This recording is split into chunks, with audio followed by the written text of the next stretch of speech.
sun beat down. I had the radio on. I was driving. Trees flew by. Me and Del were singing. Little runaway. I was flying. Yeah, running down a dream that never would come to me. Working on a mystery. Going wherever it leads. Running down a dream.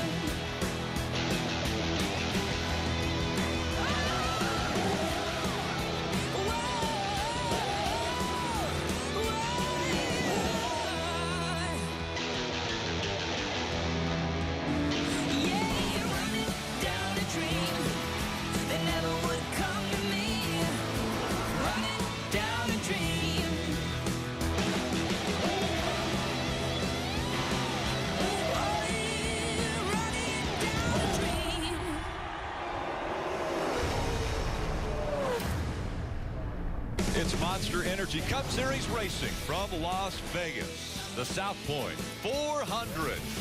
So many different storylines that we'll be following on this first race of the playoffs. For a few of those, let's go down to pit road and Dave Burns. Rick, when I talked to Kevin Harvick's crew chief, Rodney Childers, this morning, he said, we're going to be good. I said, what are you basing that on? He said, everything. That should be of concern to the rest of the crowd because earlier this year, he won this race, leading 214 of 267 laps, Parker. Well, Dave, the other favorite entering these playoffs is this 18 car of Kyle Busch. He finished second here in the spring. But, and this is a key but, this is probably not, it was probably one of his worst racetracks for this race team. They say it's one of the toughest places they go to get the balance right on this race car. This will be an incredibly tough test for them to start off these playoffs. Kelly? Chase Elliott enters the playoffs, the number 8 seed, and while crew chief Alan Gustafson told me there used to be a massive void between them in the top 3, he says that gap has closed significantly. They're one lingering unknown. What kind of speed will they have on these mile-and-a-half tracks? We're about to find out, Marty. Kelly, to me, you can sense the playoff pressure here on pit road. I saw it in Martin Truex Jr.'s face. I asked him, you seem determined today. He said, it's game time. And for us, we have one of the cars to beat today. We don't want to waste it. Time to get the playoffs started and crank the engines here in Vegas. And now, race fans, it is time for those most famous words in motorsports. And here to give the command, please welcome today's Grand Marshal, Brendan Gaughan. On behalf of my family, more importantly, Las Vegas, Nevada, it's my honor to tell my friends, drivers, start your engines!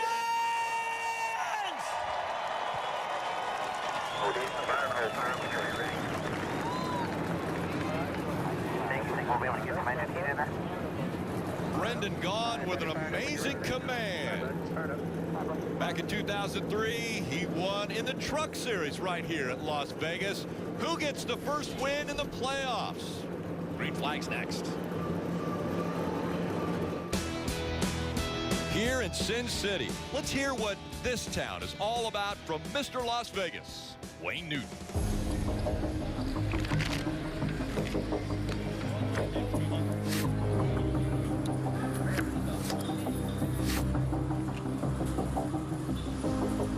Mr. Newton, would you like to hit or stand? Would you say that one more time? Would you like to hit or would you like to stand? Did you hear that? The gentleman wants to know if I'm going to take a chance. I'm here in Las Vegas, the greatest city in the world. That was born out of the idea of taking chances, right? And he wants to know if I'm going to go for it here. Ladies and gentlemen, he did not need to ask. Whoever you are, no matter what brings you to my town, you don't come here to play it safe. You don't come here to go halfway. No, no, no.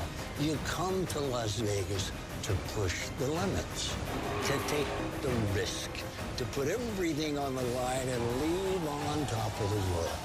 Now, if you're a performer, someone who feeds off the rush of high stakes, the adrenaline of everybody watching, the energy of competing to be the best, this is the perfect place for you.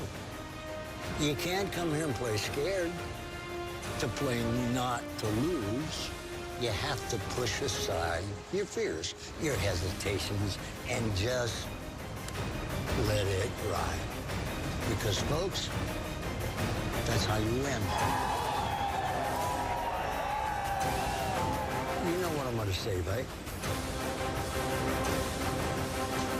Ryan hit me.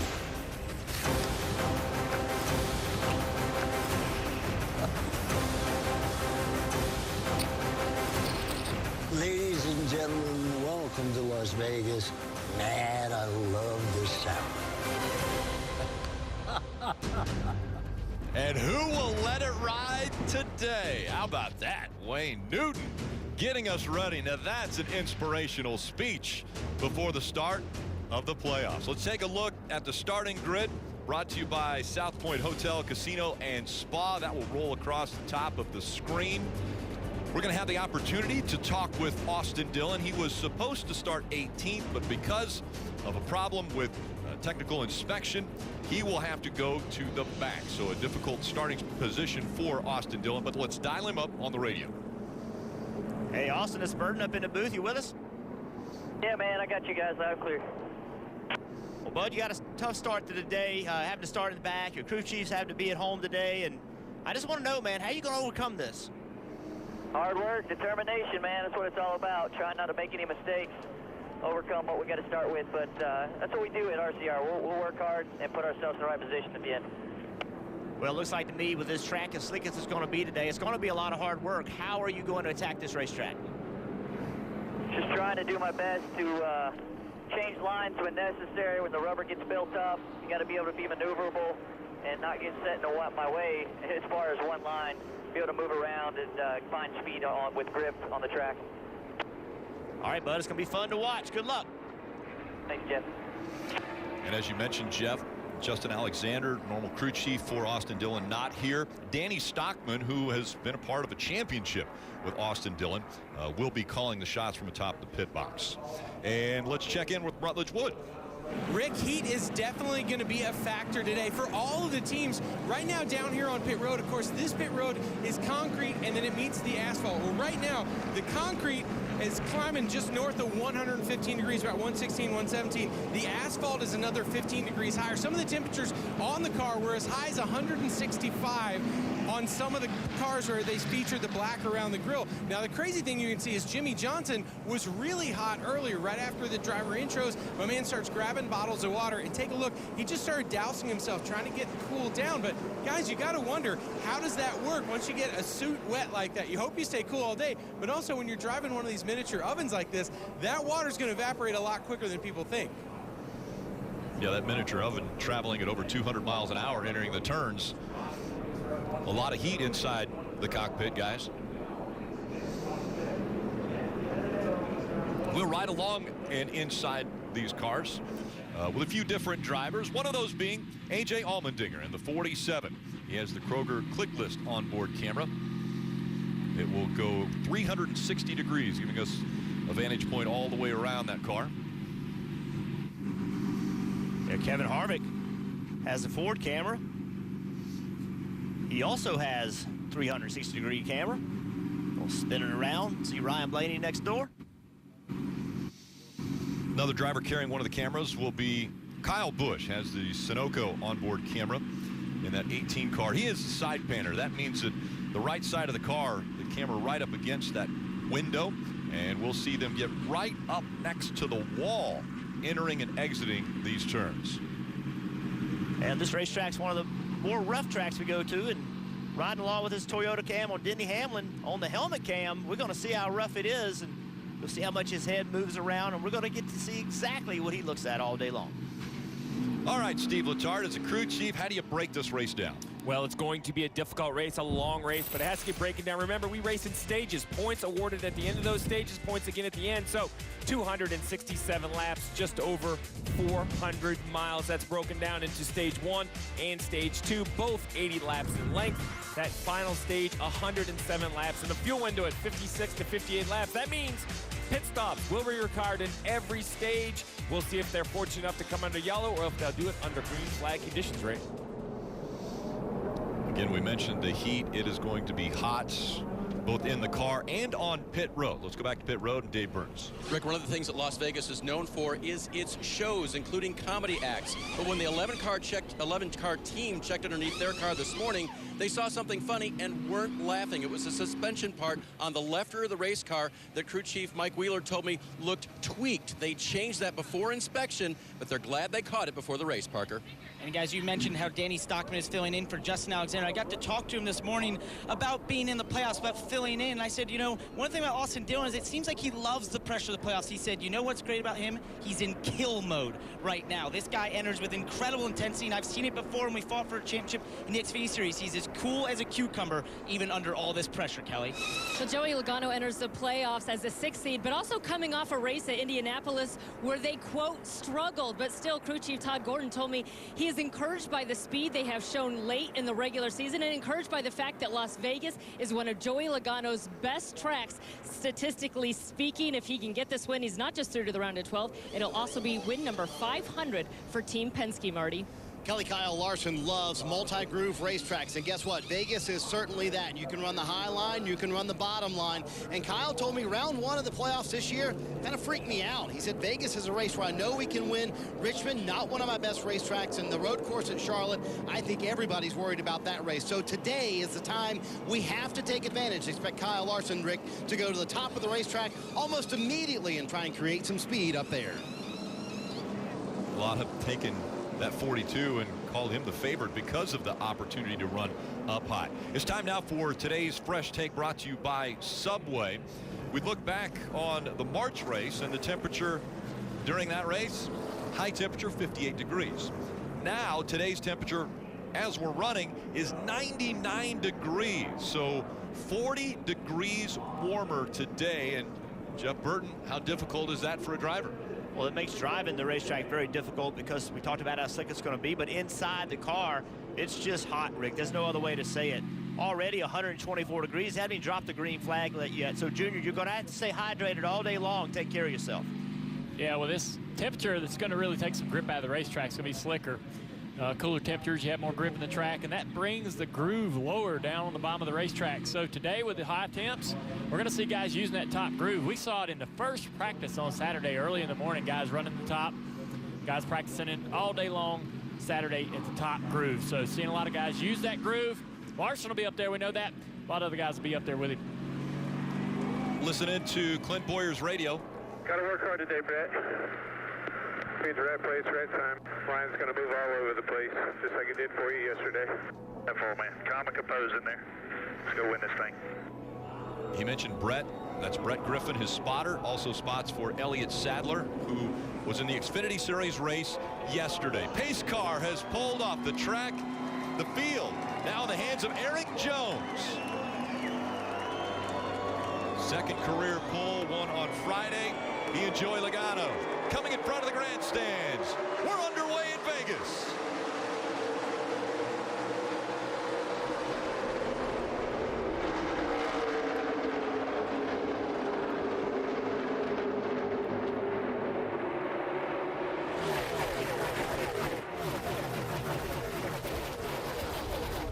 Already a fight for the lead. Logano diving to the bottom of the track in 3. He'll take the spot away from Jones on lap 1. Slid way up the racetrack, drove into turn 3, kind of overdrove the corner a little bit, but really didn't lose any speed doing it. And here comes 18 of Kyle Busch on the bottom of the racetrack.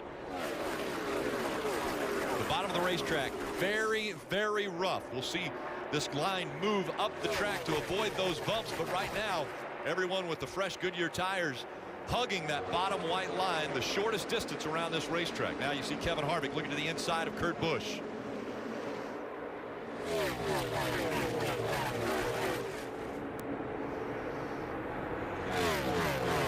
Already, Chase Elliott has decided the apron will work when he went through the front stretch. See Kurt there making the middle of the racetrack work. Certainly Harvick looks a little bit faster, but really Busch was able to stay with him on corner entry at that top lane. And Junior, I think that's what you're expecting. You keep saying this top lane is going to come in. Well, early in the run, maybe the bottom, but as this track gets hotter and slicker and the tires get older, you're going to move up the racetrack. Yeah, on new tires with the grip, guys are going to be chasing around the bottom. That top's going to come in as get around lap 20, and the spotters and the drivers will communicate. They're good. Somebody's going to jump up there. Somebody's going to start going fast. Other teams will communicate that to their driver. Hey, someone's making time up on the high side. And they'll start to know by about halfway through the race, right around what lap to move up. You say, all right, man, maybe go up and try that high side here around lap 15 or so. Well, you guys have been talking bottom versus top. One thing about the bottom of the racetrack, it's very rough. The best way to show it, ride on this helmet of Denny Hamlin. Junior, take us for a lap. It's a really bumpy racetrack down into turn 1 of the worst bumps. We're going down into 1. He's actually going to go around the bumps. Still rough up here, but the bottom is even worse. And he's already decided to sort of go around those bumps, and that's another reason why those guys will run that high line, just because it's smoother. It's easier. Some bumps down here in 3 and 4. The worst bumps in this end of the racetrack are on corner exit right out here against the fence. Right there. Wham, wham, wham. There's some bumps right against the fence. Car bounces on the right front. Stop real hard. Shakes the driver. Deal with that all day long. Now he's down to the bottom. Look at that. That's how rough it is down there. All the way off the wall down into the center of the corner. There's a tunnel on that end of the racetrack. Bumps all the way off the wall down into that tunnel. I have to take some Dramamine. That'd make me motion sickness. It's so rough. Yeah, you deal with it all day long. Doesn't go away. Even as the tire pressures come up and so forth. The bumps off turn 4 are just as annoying as the bumps into turn 1. We don't talk about them as much, but... So Logano has separated himself from Kyle Busch by about 9/10 of a second. Then Eric Jones has fallen back to 3rd. Blaney running 4th. Kevin Harvick is 5th. Kurt Busch 6th. Denny Hamlin, as we were just riding along with him, in 7th. Martin Truex Jr. 8th. Chase Elliott 9th. And Ricky Stenhouse Jr. 10th. Marty. Rick, you saw how bumpy it was for Denny Hamlin. Right behind him is Martin Truex Jr., and they intentionally run through the bumps. They're just so much better on the bottom of the racetrack, and it takes a while for that car to come in. Junior, that's kind of counterintuitive. You would think, hey, you would run one high, even though he's going high right now to get around Denny Hamlin. You would think you would run high, avoid those bumps. But Truex and those guys like the bottom so much, they're willing to go through those bumps all day long because they think that's where the speed is. Yeah, he ran the bottom in practice. I texted him this morning. I said, you going to get on the fence at all this weekend? See what that car can really do? But he's been running the bottom, and he's been having great times and great speed doing that. If you don't got to go up to find speed, don't go up there. His car obviously has a great front end to get through the bumps, the stops, the springs. Everything's timed perfectly that he doesn't have issues like most of the guys do getting through there. Let's go all the way back to the front. Joey Logano, he's out over a second on Kyle Busch. And I think this race is huge for Joey Logano and his team. You know, Joey, they really haven't shown a lot of speed in the regular season, and they unloaded fast here in practice. They qualified well. They were good all the way through practice, and I think that's important to now take off here early in the race and drive away from Kyle Busch, who many people believe is a contender to win this championship, or maybe the favorite. But this has been a good racetrack for Joey Logano, and I think that when you go to somewhere that you've been good, he's led laps in 5 straight races here. When you go somewhere that you've been good, you need to be good right now at the start of the playoffs. You've got to build some positive momentum, and right now, it's going that way for Joey Logano. And this team very hungry. They did not make the playoffs last year. They want to show everyone they are championship contenders. NASCAR Heat 3 is available now on the Xbox One, PlayStation 4, and PC. Go to NASCARHeat.com today.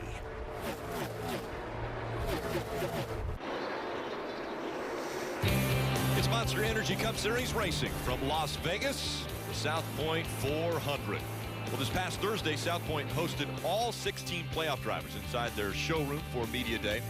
That was just part of the playoff buzz around South Point, as the casino floor itself underwent a full NASCAR transformation, further adding to the spectacle a photo op featuring a world-famous Budweiser Clydesdale actually ordering a drink from the bar.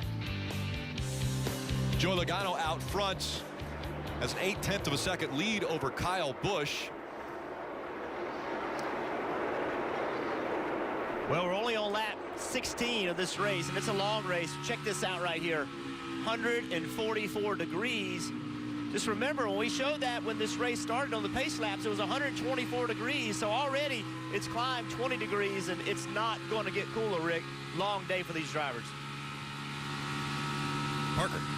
Well, Rick, as we approach lap 20 here and we see a lot of these cars running the bottom, I have to wonder if a lot of that is by design, because talking to a lot of these crew chiefs into this as they came out of practice, many of them had suffered right front blistering issues and tire issues in practice around the lap 20 mark in a run. So therefore, I have to wonder if some of these crew chiefs have told those drivers to stay on the bottom, to avoid going up top, to try and take care of those tires, Marty. And Parker, it seems to be very team situational as to who has tire issues. But from what I'm hearing from a lot of teams, they are tight in the center, chattering the tires off of the corner. And I'm wondering from you, Jeff Burton, would that make you a little more worried about those right fronts if you're chattering going through center off on these corners? If I'm chattering a tire, meaning the tire's actually bouncing up and down on the racetrack as I turn the wheel, yes, that scares me to death if I'm worried about right fronts. And Steve, right front problems on a day like this where it's so hot, that's not unusual. No, not unusual. And the concern is, I'm not sure there's anything you could do that you could fix it. You know, it is just the conditions. Over 100 degrees ambient. That right front tire is well north of probably 280 or 300 degrees. So Kelly, you know, you could try to coach your driver, you could tweak the setup, but in the end, it just may be race management. Understand when to push the car and when to be very patient. Well, it sounds like something else that could be getting hot today are the brakes. Chase Elliott in the 9 car came across the radio to tell his team that he had a vibration. They did not spring into action. In fact, instead, I should say, Alan Gustafson, the crew chief, told him to turn on his brake fans to help cool the brakes, see if that would help solve the problem. Again, the crew has not reacted, so they're not calling him pit road. That might have been the solution. These temperatures, it's going to be tough on the cars, tough on the drivers, tough on the pit crews. They're sitting down there in this heat. They're like special teams, right? They sit on the sidelines. They'll get 5, 6, 7 chances to react and do their thing today. Hard to stay focused in these conditions. How about this battle between the 41 of Kurt Busch, that blue car, that's Ryan Blaney in the 12, and the 78 of Martin Truex Jr. on the bottom of the racetrack. Parker. Well, guys, Danny Stockman, who's filling in for Justin Alexander on the 3 car, told me that Austin Dillon is on kill this morning as he enters the playoffs. Well, guess what? He started this race 38th, and he just passed 7-time champion Jimmy Johnson to get in the 20th position. 18 cars. What an incredible run by this 3 car early in the race. And we do want to congratulate Justin Alexander because they had a baby. And so that is why the crew chief for the 3 team is not here. And up front, Logano, that gap that was 0.8 of a second has now closed to about a half a second, even under a half a second. So Kyle Busch, Las Vegas native, is closing in on Joey Logano. Yeah, Kyle's just been kind of clipping away a little bit at the time, and you can see they're both running in that bottom lane. We've heard from our pit road reporters how some teams want to run the bottom right now, but as Kyle gets closer to Joey Logano, it's going to be tempting. There he goes to the top. It's very tempting to go because it's so much cleaner air there. So he can make more time perhaps by jumping up on the outside. It didn't surprise me to see him try something different once he got about 5 or 6 car lengths behind him. And Jeff, that's a fun battle for the lead on the left. On the right-hand side, Ryan Blaney struggling, falling back another position. He too saying he's tight, chattering the tires through the corner, really struggling. And his quote was, "I'm a roadblock out here." Steve, I don't know if Junior ever told you he was a roadblock, but that's not a good thing, is it? I know he's had a bunch of colorful terms. I'm not sure if roadblock ever made the list, but that happens. But he has to do this, right, Dale? Don't worry about the 42. I know it's frustrating, but only 25 laps, and you got to manage your equipment. Well, he sees Kyle Larson running that high side going around him. He can just, you know, move around and see if that helps his car. Maybe try that high side and see what kind of speed he can find there. Larson's been driving through the field, moving up, and he's on the top of both ends of the racetrack. And so I haven't seen the 12 car move around much or move up the racetrack to see where the speed is in his car. See a battle for the lead up front. Looking pretty good. There's a battle for third. Kevin Harvick takes that from Eric Jones. Kyle Busch was looking to the inside of Joey Logano for the lead. And the gap had closed. There we are. You see it back up on the high side. So Kyle now is doing everything that Joey isn't. So Joey drove to the bottom in 3 and 4. Kyle went to the top. The last time in there, in 1 and 2, Kyle did the exact opposite of Joey. So now it's just a game of cat and mouse, Rick, as Joey's trying to not let Kyle know where he's going to go, and Kyle's just reacting to it. See right there, Joey went to the bottom, so Kyle, to the middle rather, so Kyle just went straight to the bottom. And Jeff, just before that gap started closing, Adam Stevens came on the radio and told Kyle Busch, Joey Logano looks like he's starting to get loose. Just keep clicking off those consistent lap times. And right at that point, he started gaining right to him. He was within a car length there for a moment exiting turn 2. A little bit of gap between the two of them as they go through 3 and 4 and back across the grandstands. Kelly. And Joey Logano's spotter, TJ Majors, trying to tell Joey every move that the 18 car is making. Meanwhile, as the 18 car observed, he is getting a little loose in one end. Joey Logano's been working the track bar, but it's not helping. In fact, it's kind of hurting on one end of this racetrack. They're going to have to get the balance sorted down on pit road. Talk about how you battle, how you race, how you complete a pass or try to make a pass. I think this is the best way to watch. We're on the roof of Kyle Busch's second place car, the yellow car in front of him, Joey Logano, as they head down to turn 1. It's going to be lane selection. Joey Logano, where are you going to go? Kyle Busch doesn't want to follow. He's going to pick a different lane. Yeah, he's been running that high side and gaining on Joey, and I think that he wants to continue that trend, continue running high. But as he gets closer to Joey, Joey's getting that information about where he's at, where he's running, what line he's running to close in on him. Joey's, and I say this in a nice way, he's one of those guys that really does a lot of blocking.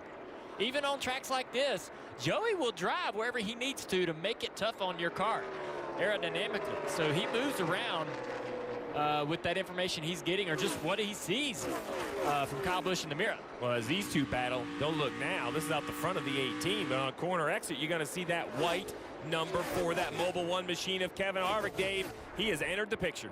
And as you guys talk about how different drivers do things, how they search that line and get that information is different from driver to driver. Kevin Harvick will do the searching and then be told whether or not that was a better lap. He'll hear, that was really good, or that wasn't as fast. Dale Earnhardt Jr., what did you like to do? Did you like to be told where to go, or at least hear the times and know what worked?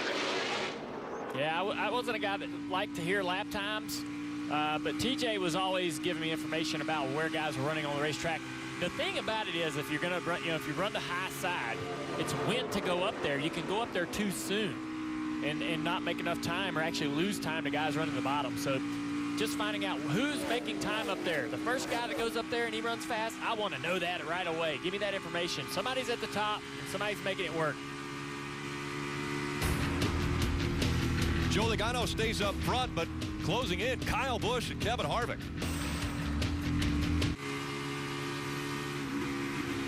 NASCAR Drive is your live race day companion. Watch throughout the broadcast, select alternate camera angles, or you can even ride along with in-car video of your favorite drivers. Visit NASCAR.com/drive or download the NASCAR mobile app today. Somebody on not a normal Sunday drive, driving to the front is Kevin Harvick. Harvick has taken over the top spot and now pulling away. And pit stops have started, Dave. 15th place car, Brad Keselowski comes to pit road. His car was a bit free, but not too bad. He's been really trying to take care of that right front tire. They'll get a look at it when it comes off, Marty. We told you about Ryan Blaney saying he was, quote, a roadblock. He said after that, the car is absolutely terrible. I need front turn, and I can't stand you to loosen up the back anymore. A lot of changes here for that 12 car, Dave. 41 car's been a little bit tight. Actually, it went loose everywhere near the end of that run for Kurt Busch, so he'll get 4 Goodyear tires and Sunoco fuel on the 41. Marty? Took a little bit longer for the 78 car to come in than I think Martin Truex Jr. expected. About lap 10, it started getting much better. They stayed committed to the bottom the entire time. A little bit too tight early in the run, Parker, but it freed up the longer they went. And Austin Dillon started this race 38th, got inside the top 20, but fell back a little bit. Just got too tight there at the end of the run. 4 Goodyear tires, Sunoco fuel for the 3, Dave. Kevin Harvick, obviously very, very good, has found his way to the front, searching the fastest line on the racetrack. He'll get 4 fresh tires and fuel. You don't want to make a mistake when you come to pit road, and that's exactly what happened with Trevor Bayne and the 6. Marty. Kyle Larson on pit road. He said, when I get to the wall, the car cuts good. Otherwise, we struggle a little bit on the bottom. A little bit of an air pressure change. Not a big change here for the 42 of Kyle Larson. Green flag stops continuing here at Vegas. You see at the front of pit road there, Eric Jones on pit road as well, Parker. Kyle Busch pits out the lead. He just needs to be freer in the center right now if he's to beat that 22 car. It's 4 Goodyear tires and air pressure adjustment on the 18, Kelly. Chase Elliott came to pit road. He had been running in the 8th position for most of this race. He said by the end that his 9 car was just turning a little bit free. You see they've got the wrench in to make a chassis adjustment. There'll be an air pressure adjustment for Goodyear tires and Sunoco fuel. Denny Hamlin is coming down pit road now in the 11. You'll see on the helmet cam right there. He'll look, make sure in the mirror that there are no cars coming in. Take a look to the right, sees his pit sign, and he'll pull in. Hits his marks perfectly. They pull the sign away. They'll go to work. Chassis adjustment for him. Wasn't happy with the handling of his race car. He'll get 4 fresh Goodyear tires and a full load of Sunoco fuel. I mentioned Trevor Bayne as they continue to work. A little bit slower stop there for Denny Hamlin, but mentioned Trevor Bayne and speeding on pit road. He hadn't come to pit road yet, and so they just showed him the black flag with the white cross on it, which means they're no longer going to score the 6 until they come and serve their penalty. Denny Hamlin coming off of pit road. Again, cycling through all of these green flag pit stops. Regan Smith in the 95 has decided to stay out, so right now he is being shown as the leader. Kevin Harvick had a 1.2-second lead on Joey Logano when pit stop started. Right now, Harvick and Logano are running 4th and 5th. The 3 cars in front of them have not come to pit road yet. Right off the pit road after this cycle, 22 car's got some decent front-end speed, but I don't know whether he has a long-run speed to run that 4-car, Jeff. Yeah, that's what we saw earlier, is that, you know, Joey Logano took off, he dropped the green flag, he drove away from everybody, but Kevin Harvick wasn't in front of the field, so we really don't know what kind of takeoff speed he has because he didn't have the clean air that Joey Logano has. And we saw here in the spring, Harvick just dominated this race. And I don't think they want to get Kevin Harvick out in front of this pack. You're going to have to fight him all day. He had great speed in practice and was so good here in the spring. Yeah. I don't think you want to give him. I like what I'm seeing out of this 22 car right here after these newer tires, and he's able to keep pace with the 4. What has he made as far as adjustments to be able to have that speed at the end of the run? That's the question. The other thing is Kevin Harvick has done this a long time, and when you talk about potential tire troubles, the damage can happen the first lap after a green flag pit stop. So a veteran driver, Kelly, will go out there, run 80% just for 1 lap, give that tire a little bit of relief, and then hammer down. I can tell you that they made an air pressure adjustment on that 22 car to try to help Joey Logano out. By the end of that first stint, he was loose on one end of the racetrack, tight on the other end, and he said he was just having too much trouble holding down the bottom of the racetrack. We'll see how this adjustment helps him out, Dave. Kelly, just a little bit of trouble in the right front tire of playoff contender Alex Bowman. You see it on the inside of the right front there. Guess what, guys? You wouldn't be surprised to hear this. He said, took off real tight. Steve, can you explain why a tight race car damages the tire worse? Well, it's simple. A tight race car means the front tires are sliding. It's like going in on a patch of ice, turning the wheel, but going straight. That's what Alex Bowman is feeling. He goes in the racetrack. When the car goes straight, it's sliding that right front tire. A sliding tire creates more heat, damages the tire. And Martin Truex Jr. on the bottom of the racetrack trying to stay in front of the 18 of Kyle Busch. Truex had great speed on the bottom, staying on the bottom the whole first run. He's moving into the top 5 here. Kyle Busch running that high side pretty early in this run. I think he wants to probably work on the balance of that car so that he doesn't have to run there so early, because you see it's not moving him forward. He's not making speed there. He just lost the position to Martin Truex Jr. About to lose maybe another spot here to Kyle Larson. There's something else, Junior, to think about is Kyle pitted after everybody else. He has 2 laps newer tires than the people he's racing around. I know 2 laps doesn't sound like much, but at this racetrack, that is something, and they are still not able. He's still not able to keep up, even though he has a little bit fresher tires. I know. I'm surprised he's up high this early in this particular run, and I'm sure he doesn't want to be there. He wants to run out of there. There he goes to the bottom.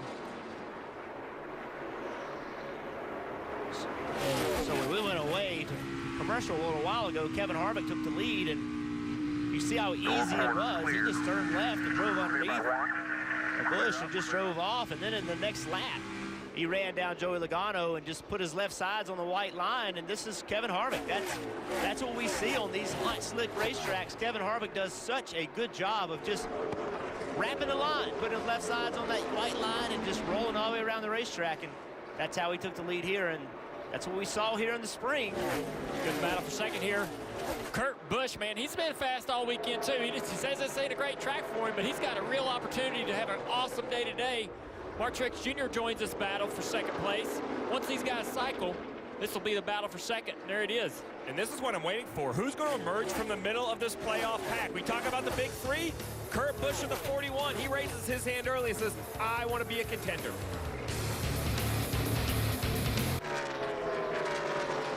You're watching Monster Energy Cup Series racing from Las Vegas Motor Speedway.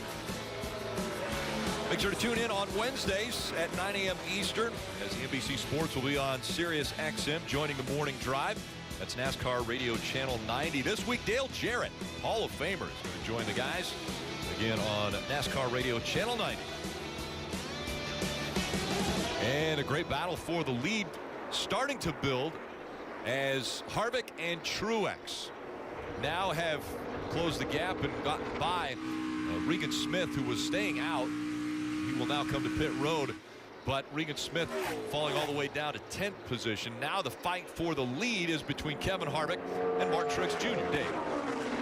Harvick's crew chief Rodney Childers told me this morning he was very confident they'd be good. I said, what are you basing that on? He said everything. Then he gave me a little more detail. He said, we made sure the car was comfortable and that it would race groove-wise from the top to the bottom. He felt like they were the best car on the bottom, but they could still make some time on the top. And that bottom group, by the way, he felt they improved over the March race, which they dominated.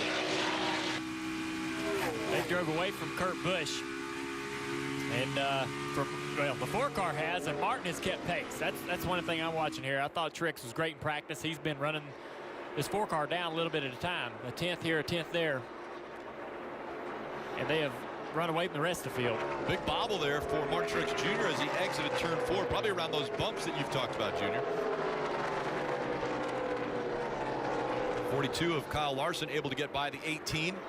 Right around the part of the run where the top is going to come in for Larson. He's moved up there. He's making time. I don't think it'll take him long to get by Logano for 4th. You see the value of the top of the racetrack. It's down the straightaway. I mean, look how much more speed the 42 carries down the straightaway. That doesn't mean he has more horsepower. It just means he's able to get into the throttle earlier when he runs the top. This right here, the 22 is going to have to leave him a lane, and he's easily going to go to the outside, Marty.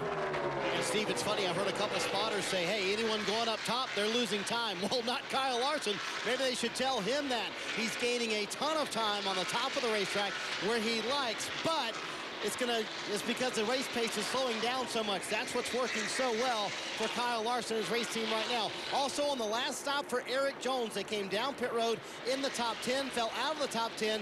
Jeff, what happened on pit road is that left front wouldn't come down, and you guys know sometimes that's a sway bar issue. It could be an issue later for Eric Jones as well. They lost a ton of spots here on pit road. Yeah, Marty, what concerns me about that is if the left front wouldn't come out of the wheel well when the left side was jacked up, I don't know that that problem will go away, Steve. That's a problem that may open itself back up as this race goes on. And he can run great, but if you come down pit road and lose spots every time, it doesn't matter how good you run. Yeah, you might be able to get a little bit better if the tire changer can anticipate this. But, I mean, the tire has to be able to come off the car. He can't take it off until it falls out of the fender. Left side of your screen, you see the rundown order and the 16, the green 16 chip next to the drivers' names. Those are all the drivers that are involved in the playoffs, the 16 drivers fighting for a championship. And here comes a big fight. Martin Truex Jr. again got loose exiting the turn, but had closed the gap on Kevin Harvick as they go around lap traffic. Yeah, Kevin got to Ross Chastain. Oh, Kevin's having some trouble here. Big run for Martin Truex Jr. and he'll take the lead away as they go down across the start-finish line and into turn 1. Kevin had a hard time getting through 3 and 4 there. We talked at the top of the show that, you know, the big three, that was the storyline for the first 2/3 of this regular season. They had fallen off. Well, here we are in the playoffs. Kevin Harvick dries up and take the lead. But how good does this feel for Martin Truex Jr.? And the announcement comes as 78. The team's shutting down. Now he has run the leader down and passed him under green in the first stage of the first race of the playoffs. Martin Truex Jr. came into this race with 35 playoff points. Again, you get 1 point to win a stage. You get 5 points to win the race. So Martin Truex Jr. looking for one of those playoff points here with just 19 laps to go in stage 1. How about Alex Bowman? He has driven up to 7th place, and he's using that outside, going to jump on the outside of Joey Logano right here. This is Alex's first playoff appearance, but in round 1 right here, the moment doesn't look too big for him. And we've continued to see the 18 of Kyle Busch drop back. Let's listen into his radio. Anywhere else around the racetrack, I got no right front grip. Just slides the nose.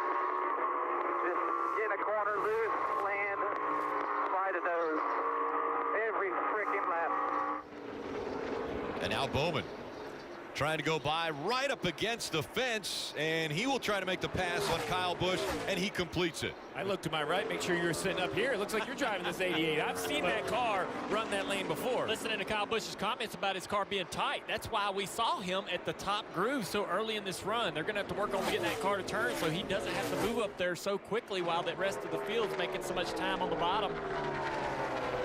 Kyle Larson trying to take the third spot away from Kurt Busch.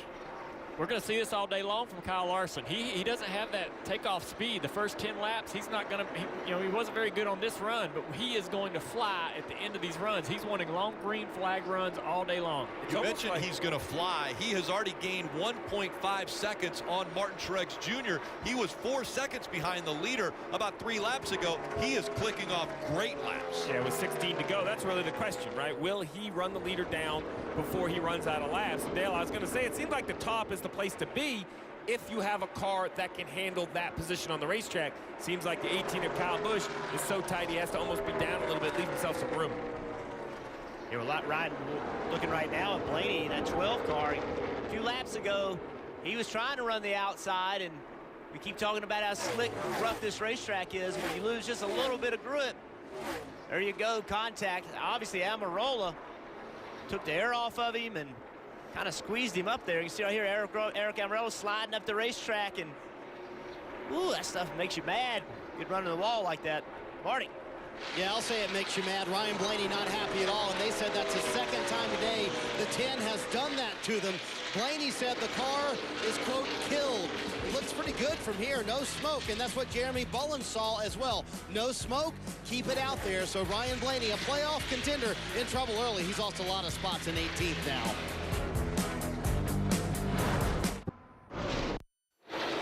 Back at Las Vegas, 10 laps to go in stage 1. Kyle Larson with an unscheduled stop. You can see that right front tire is flat. He said 1 lap ago, I think I might have something wrong with the right front.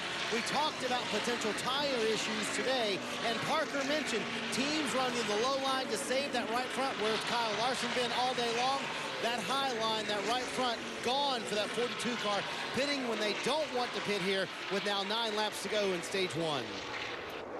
Double whammy. Not only is he going to lose a lap, but as you mentioned, Marty, the most inopportune time, because in 8 more laps, points are going to be given out to that top 10. And when we talk the playoffs, it's about points, it's about advancing, and he's going to miss out. That's the only thing about running that high side is it feels so good, man. You'll drive the right front right off the car. We've done it before, Steve. I've been up there running and had 3-4 tenths on the field, and you would tell me, hey, man, you need to back it down a little bit. You don't have to run that hard and beat that right front tire up. Yeah, we've had that conversation. You said, I don't know. I just know it feels good, and it was my job to manage it. You go as fast as you think, and if I thought you were going too hard, we would end up managing the races. We got better the more races we had run together. On the bright side, guys, the car didn't look like it was damaged. You know, when you have a right front tire failure and it doesn't tear the right front fender off, I think that's a win in a bad situation. It could have been much worse. Parker. Well, guys, we've talked about the heat the drivers are experiencing inside the cars. We saw that temperature gauge of age owner at 144 degrees. Well, check this out. This is the iPad I use on pit road. It's too hot right now. But it's actually overheating. We have our iPads overheating down here. So I'm going to go find some ice to put this on because we got to take notes on this. This is how I keep track of all the cars I have here on pit road, and it's right now not working. So even pit road is suffering from the heat. Alex Bowman in the 88s making great time. He's running that high line. Maybe they should think twice about it, as we saw Kyle Larson have a right front tire issue running that high line. I think that's a good point, Rick. You know, with 6 to go in this stage, what's the big picture? Do we want to maybe slow down just a little bit here and take a little bit of time, or do you need these these stage points enough where you're just going to keep pushing? I think you have to argue the opposite. He has 0 points. He enters at 2,000. I think these are the risks that 88 has to take. I don't think he has afforded the opportunity to be conservative, right? He had 26 weeks to build himself a little bit of a cushion. He did not do that.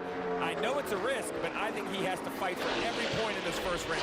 Steve, they just told him a couple laps ago, take it easy. The 42 just lost the right front, so he knows. Marty. Rick, I want to show you what Jeff Burton was talking about. You can see the outer casing of the tire for Kyle Larson obliterated, but the inner liner that Goodyear mandates, that's what saved that right front fender. He was able to ride around on that inner liner, saving the right front fender. So, Jeff, you're right. The right front fender on the 42 doesn't look that bad, and it's because of that inner liner. Well, that's a good break for those guys in a bad situation. They did catch a good break. But how about this race? They told Alex Bowman, hey, take it easy, but I don't think he listened. He's still digging hard. Do race car drivers ever listen when someone says take it easy? Rarely. To be clear, they rarely listen at any point. So the battle continues for the third spot. Kurt Busch has it. Alex Bowman's trying to take it. Look at this replay of the 78. Hits something, looks like a brake hose, yep. I'm guessing off the 42. That flat right front tire would pull that hose off. Bowman took that spot from Kurt Busch. It's a nervous times, 2 to go coming into the stage. You know, you have tire problems. You really just want to make sure you get to the end of the stage without an issue. Well, Bowman doesn't have anybody in front of him, not a position close enough to try to achieve. So this is where he could get that information from his crew chief to, hey, man, hold this position. Back it down 90% or 80%. Yeah, that's not a gamble now. Now it's just silly. You know, now you have to manage it. Or maybe they're fast enough where he has backed it down. Maybe we're going to see Alex Bowman drive this thing to the front in a little while. Alex Bowman running third. Martin Truex Jr. out front. Now under 2 laps to go. Final lap of stage 1. Truex Jr. and Harvick running 1 and 2. Alex Bowman about 4.7 seconds behind race leader Martin Truex Jr. So those two have checked out. Truex Jr. and Harvick, just like Harvick did in the spring race here earlier. He was able to check out. Harvick won the first stage and the second stage and then went on to win the race. Well, now Martin Truex Jr., as he exits turn 4, is looking to win stage 1 at Las Vegas, and there is another playoff point. Stage winner, MTJ, come on.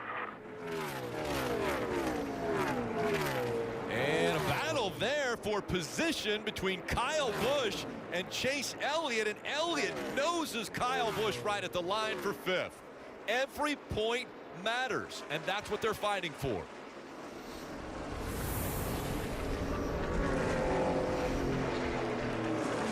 '17 champion Martin Truex Jr. With all of the things happening, the team closing down for that 78 car, Martin Truex Jr. goes out and wins stage 1 of the playoffs.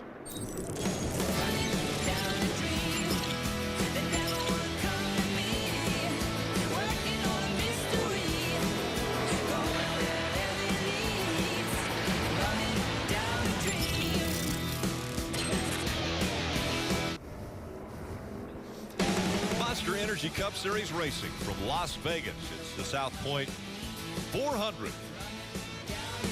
You can get access to the NASCAR playoffs like never before when you sign up for premium access to NASCAR Mobile. This weekend only. Upgrade for $1.99. You're going to unlock live driver audio, enhanced telemetry, so many things that you can take advantage of. Search NASCAR in your app store and you'll never miss a minute of the action. Like the action that took place for the battle for 5th, every point matters. Take a look at what happened here. Kyle Busch, Chase Elliott, Inside. all the way down to the apron to take that spot away, and that's how tight it was. I'd say 1 extra point for Chase Elliott. If he gets into this next round, yeah, by 1 point. You tied. Was it you right and McMurray? I mean, someone tied that one year. I mean, we've seen ties at the end of this round. And the crews now will get ready. It's all on their shoulders. Cars will come in, and they want to make sure that they get them out at least as good as where they came in, maybe sometimes even better. Rick, and we talk about the nerves a lot for the drivers and the crew chiefs. Well, these guys, they feel it too. They know uncontrolled tire penalties have been up this, like the last 5 or 6 weeks. Loose wheels have been a trend all year long. Violations, slow stops. It's one thing under green. It's another thing when everybody's on pit road together. It doesn't have to be a violation, just a slow pit stop. If you're 1 or 2 seconds slower, it can be 10 positions. I'm really going to be watching that 20 of Eric Jones. Remember, they had an issue on the first pit stop with that left front tire. Is that going to be a chronic issue all day? The other thing, on the hot days like this, the driver tends to take a little bit of break, get some air. Sometimes you lose a little focus, and you make a mistake on pit road. Can't have that happen. And here comes Martin Truex Jr. leading everyone onto pit road. Dave. 9 stage points for Kevin Harvick, finishing second there. He is at the first pit stall at pit in. His car was a little bit loose. He'll get a chassis adjustment and air pressure along with his tires and fuel. For Alex Bowman, a little bit of a loose race car also, Marty.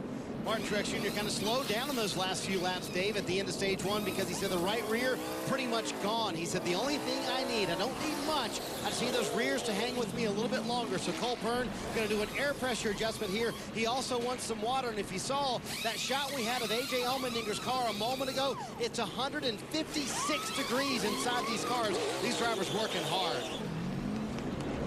And working hard, as well as the crews, as we see the race off pit road brought to you by Kroger Click List. And how about the stop for Alex Bowman's crew? They put him in front of Logano, Elliott, and Harvick.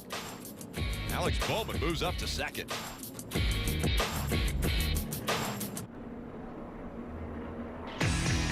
Hey, race fans. When in Las Vegas, stay where the racers stay at the South Point Hotel, Casino, and Spa. Your ultimate pit stop on the Las Vegas Strip.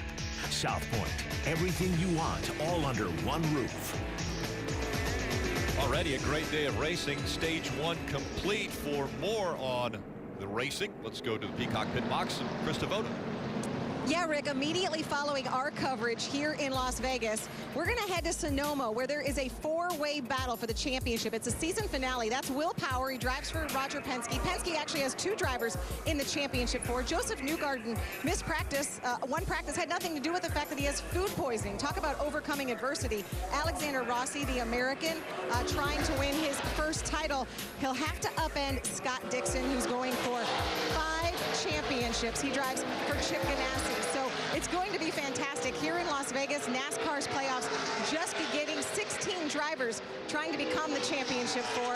In Sonoma for IndyCar, it all ends today, tonight. You will see it, where there are 4 championship drivers. Now, Power and Newgarden mathematically still eligible. It is a long shot, but this race is worth double points. So you cannot just hand it to Scott Dixon. Alexander Rossi has been incredibly fast the last month. Scott Dixon riding the consistency. Lee Diffie and the gang are going to have it for you. Sonoma Raceway, not that far away. It is just such a great day for motorsports here on NBCSN. So as soon as we're finished here in Vegas, we don't know who's going to win this race. It looks like it'll be one of the championship 16 drivers.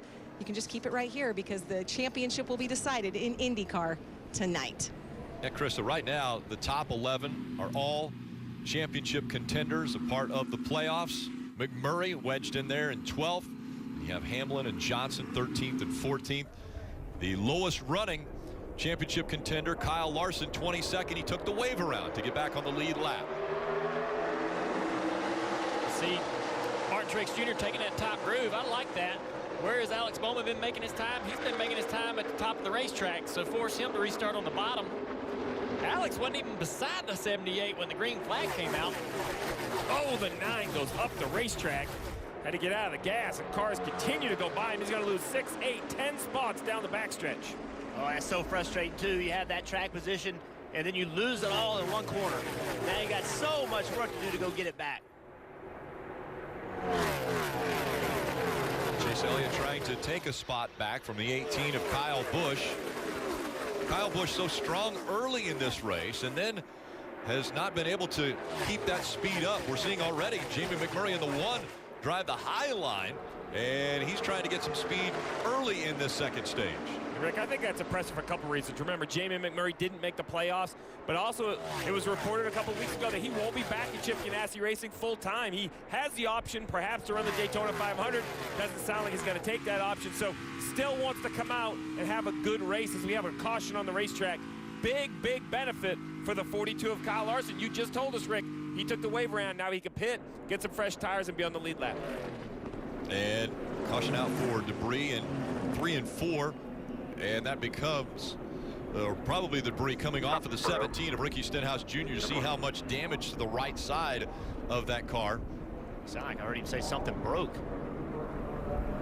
Hit the wall hard, obviously.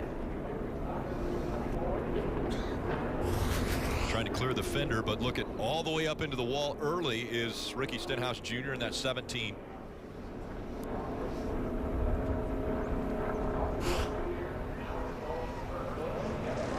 So quite a bit of damage for the 17 team.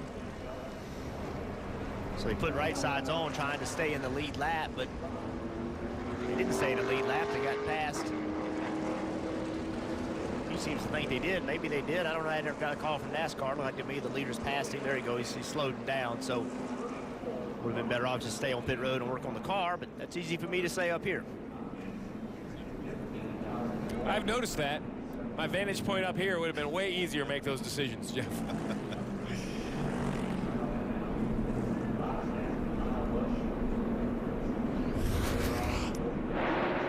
Here's what happened to the 9 car on this restart.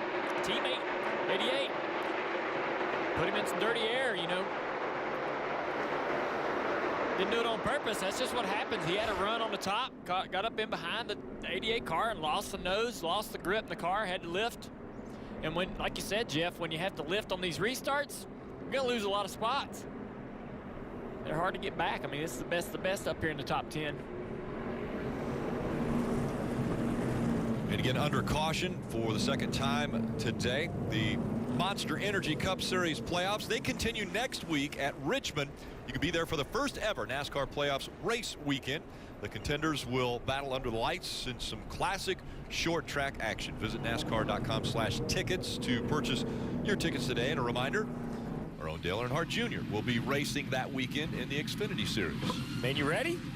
Yeah, got my seat sorted out. Got in the car last week. Ready to go, man.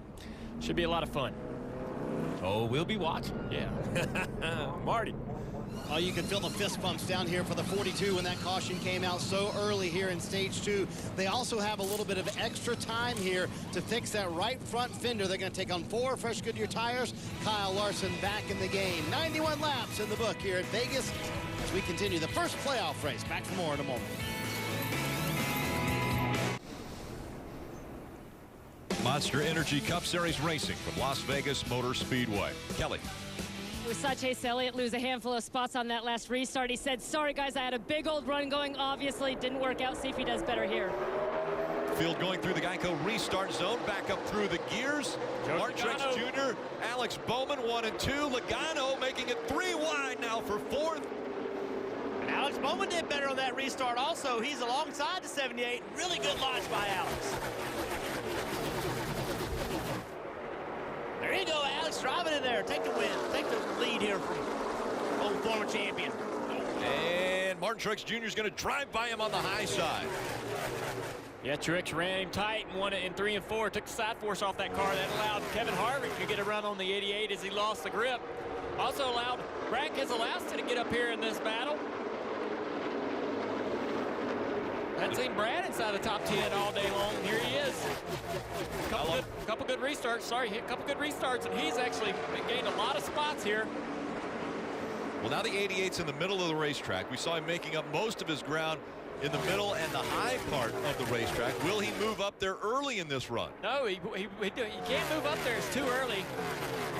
The field will just make so much time on the bottom. You have to wait till around 15, 20 laps into the run. You say that, but the one of Jamie McMurray, who's back about 6 or 7 positions, he comes into the top of your screen, is running the absolute fence with some success. Ariat easily clears the 20, and then he's going to look for more positions into turn 3. And the 9 has moved up there as well. Chase Elliott has decided he wants to try the high line. Parker.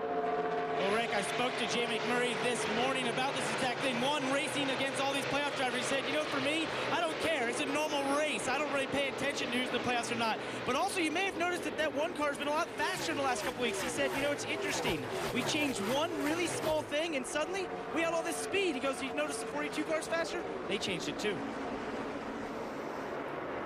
Door to door. Clint Bowyer in the 14. Chase Elliott in the 9. Well, Clint didn't give Chase much room, kept him pitched off a little bit, took that air off to the right side of his car.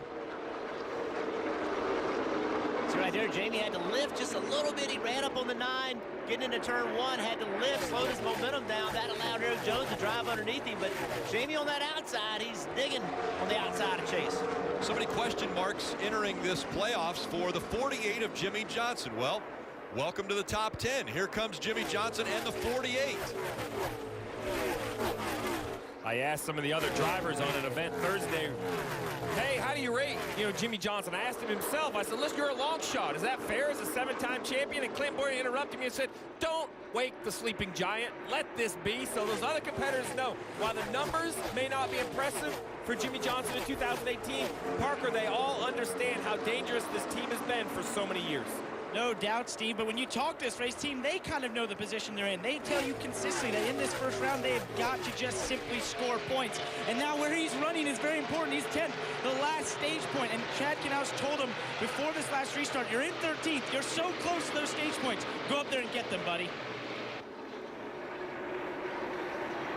And now, teams from the same organization, the 9 of Chase Elliott and the 48 of Jimmie Johnson, nose to tail, running 9th and 10th.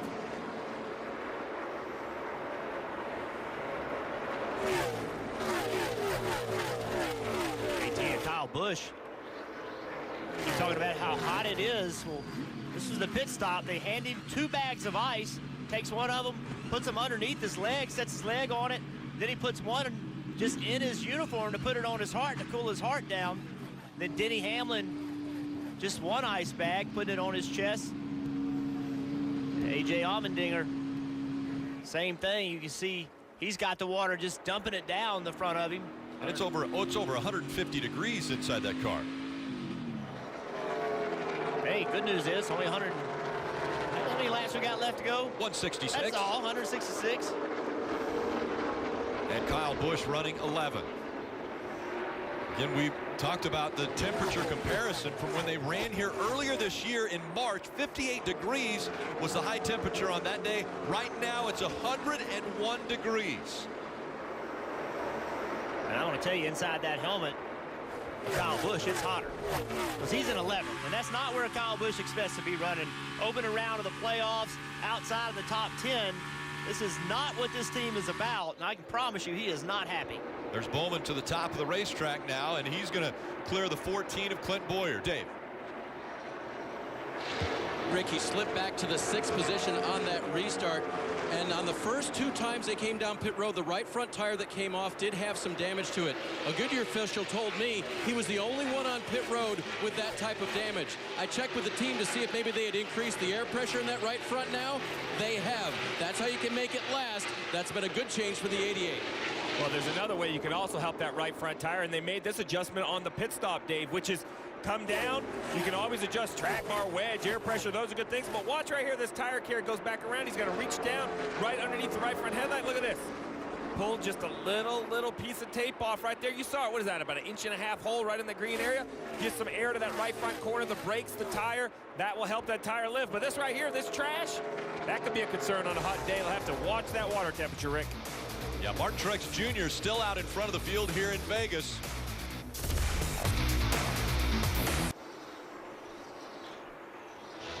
.52 laps remain in Stage 2 of Monster Energy Cup Series racing from Las Vegas. The South Point 400.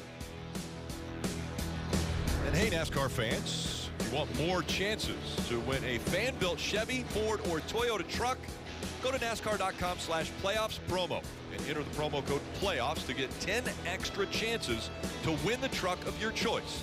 But don't wait, this bonus offer ends today. That's promo code PLAYOFFS. And we're actually a part of the Ferris wheel right now in Turn 4. What a great job Las Vegas Motor Speedway and everyone does here for the fans, giving them the Turn 4 turn up and giving them a great experience of Monster Energy Cup Series racing, as Martin Truex Jr. has a 1.6 second lead over Kevin Harvick, who's running 2nd.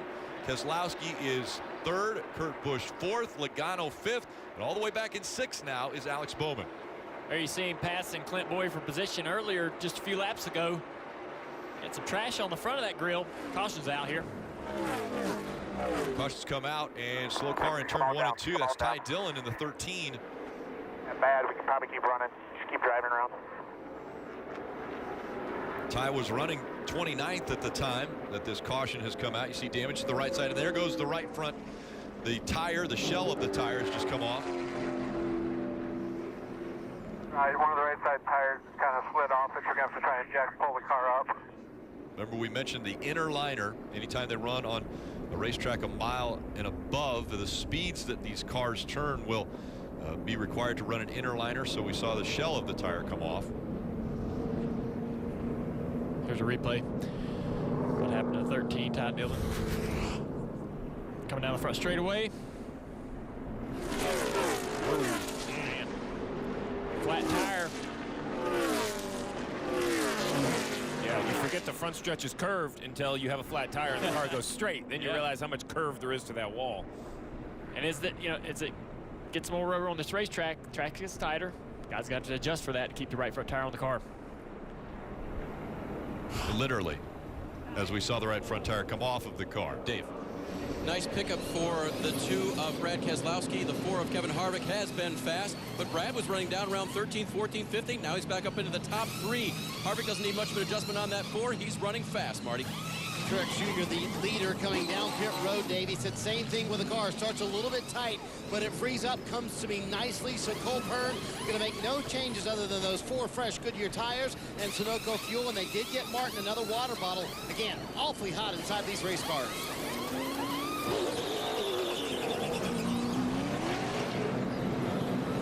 Keselowski looks like he's going to win the race off pit road. He'll gain 2 spots. Martin Truex Jr. drops 1.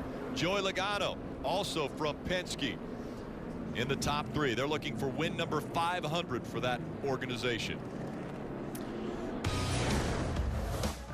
Look at that debris on the grill of the 88. He was lucky enough to be able to get that off. Got behind Clint Boyer, got up close.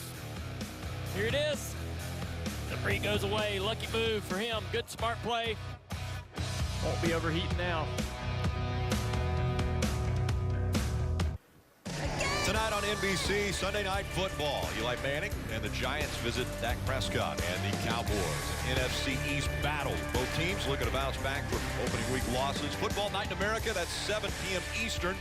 And kickoff at a new time, 8:20 p.m. only on NBC. That is the future home of the Raiders. They are coming to Las Vegas. Well, the 18 of Kyle Busch had to make a second trip down pit road because they needed to put some lug nuts. We saw instantly right after the pit stop.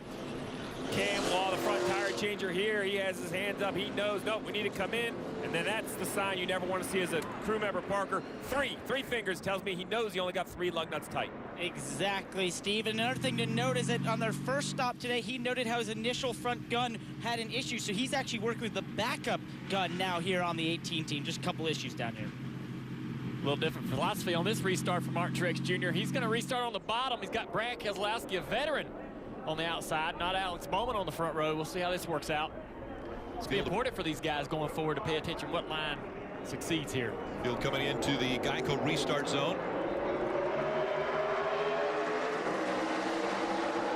Keselowski, the advantage as they were going into turn 1, but here comes the 78 of Martin Truex Jr. fighting back on the inside. Oh, look at Brad. He's got the speed off the corner. He's going to be able to take this position. Harvick's coming with him on the outside. And I really didn't feel good about that restart from Truex taking that inside line. Well, I don't think he took it. I think Brad beat him off pit road. Oh, that's right. So Brad was a control car. That makes more sense to me. Yeah, Brad was a control car. Brad utilizing that win off of pit road to keep the lead, as Brad Keselowski now in front of Martin Truex Jr. Kurt Busch is up into the top 3. Joey Logano, Clint Boyer, and look at Logano using the middle of the racetrack to make up ground. Harvick had an issue off turn 4. So he's back there in 6th place now. He's still struggling with those guys on that left rear quarter panel. Makes his car tight through 3 and 4. Jamie McMurray he is committed to the high part of the racetrack. He has run on the top of the track in 1 and 2 and in the top of the track in 3 and 4. Rick, you couldn't have said it better. This is the definition of commitment. He doesn't care. New tires, old tires, restart, long run. He has to give up the entry speed. So watch right here. The 88 will dive to the bottom.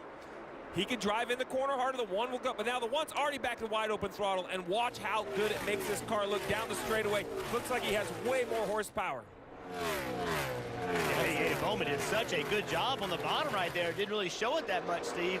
surprised Alex Bowman could carry that much speed compared to McMurray on the top. That top groove is going to work on the restarts for a couple laps until everybody starts to get clean air in front of them and can work that bottom groove. He's taking advantage of these guys as they're all trying to get to the bottom and checking each other up. See, now he's gone to the bottom as he sees that advantage has gone away to be able to use that top on the restarts.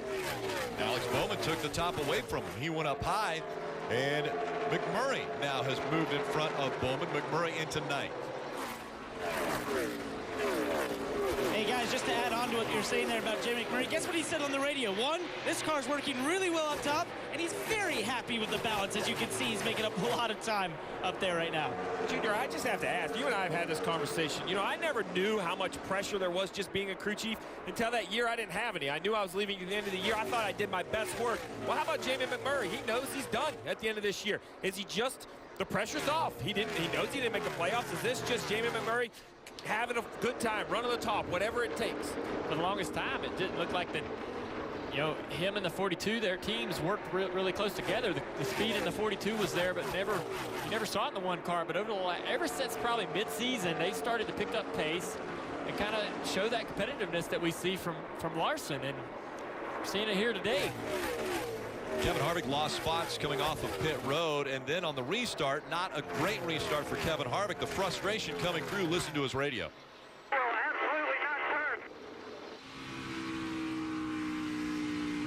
Well, that's really all you need to hear. That was all we needed to hear. It absolutely will not turn. And, you know, it's so frustrating because he had a good restart and had track position. We saw him battling for second place. He came off turn 4 and lost it all.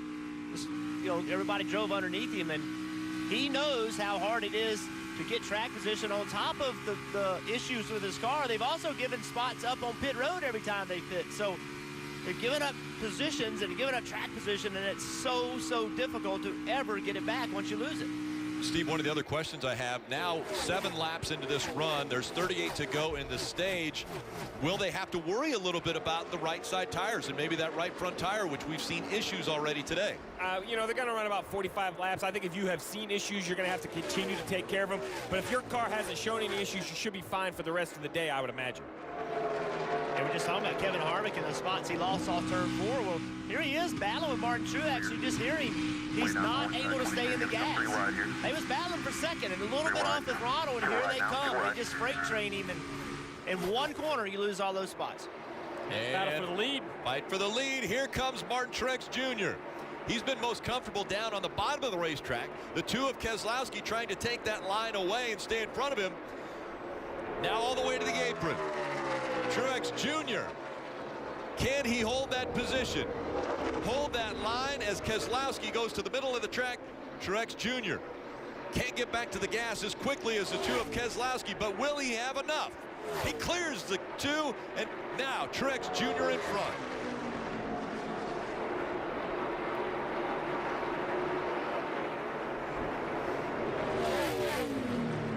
Martin Truex Jr. already 53 laps up in front. And on cue, Rick, we are now 10 laps into this run. It takes about 10 laps for the 78 car really to come to life. They are so strong on those long runs. And as you mentioned, Rick, committed to the bottom of the racetrack today. The one thing Martin told me he was worried about, Dave, short runs. He said if it comes down to a short run, and he's proved it so far, we could be in trouble. Marty, the winner of the last 2 races, is back to second place. And when I talked to Paul Wolfe about that possible momentum, he said, no, that's true. We have some momentum in the 2, but we've still got to be true about our realistic expectations.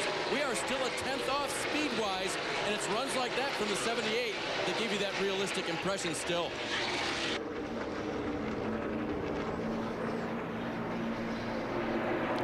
'13 car of Ty Dillon went back behind the wall and into the garage while we continue under green flag racing. Martin Truex Jr. a 6/10 of a second lead over Keselowski. Joey Logano just in front of Clint Bowyer.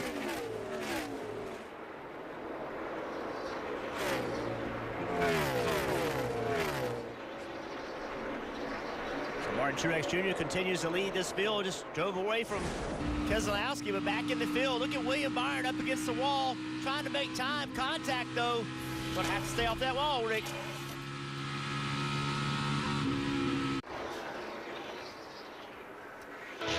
You're watching Monster Energy Cup Series racing from Las Vegas Motor Speedway.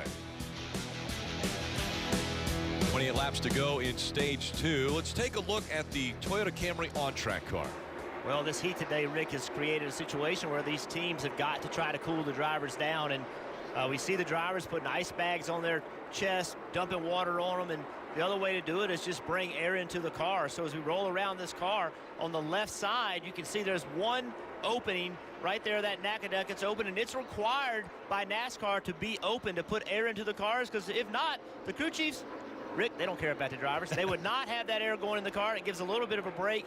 And then optionally, you can have another NACA duct, and that blows air either to the driver or into the driver's head cooler, which cools the air going into the helmet. Few ways to get the driver cool. Rick, it's not that we don't care. It's that, you know what cools the car the best? A wind? When it drives the best. It's like just, it doesn't physically cool it, but they are much happier.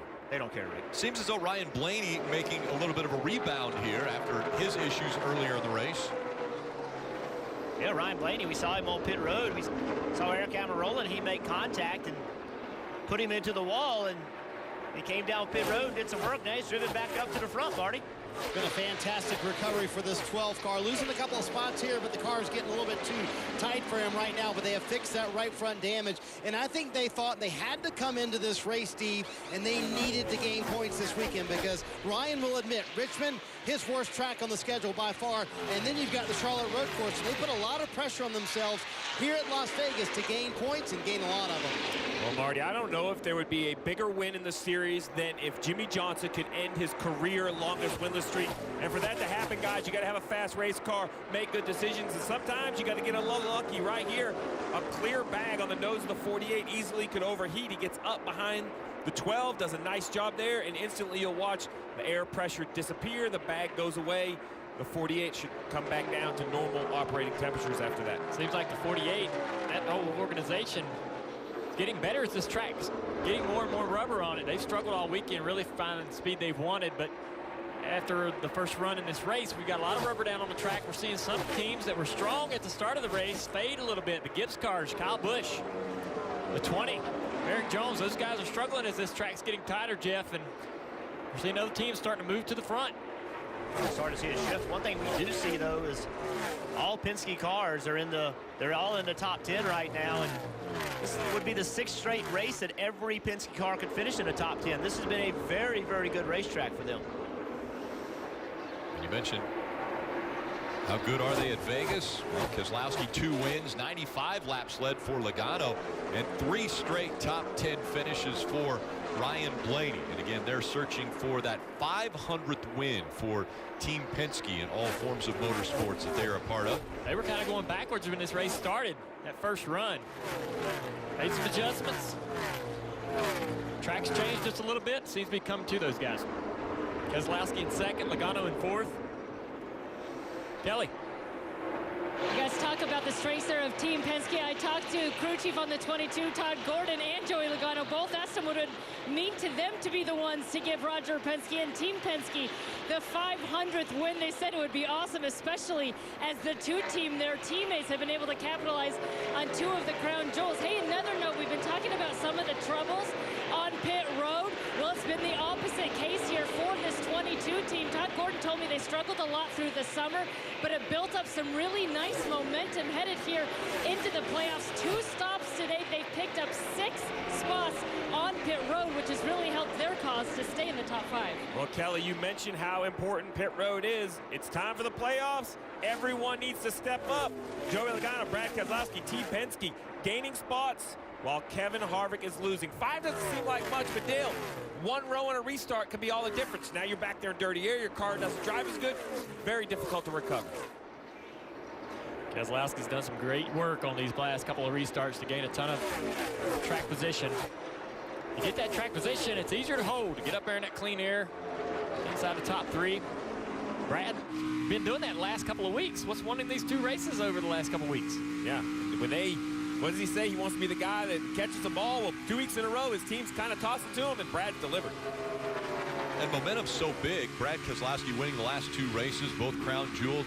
But the odds of Brad Keselowski winning 3 races in a row in a 40-car field is 1 in 64,000. So he's against the odds, but at the same time, he's proving to everyone that he can get it done after winning the Southern 500 and the Brickyard 400 in back-to-back races.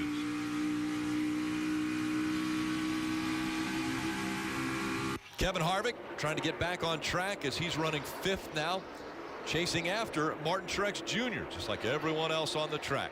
The winner of stage 1, Martin Truex Jr. out in front. Brad Keselowski, Kurt Busch, Joey Logano, Kevin Harvick, top 5. Martin Truex Jr., 2017 champion.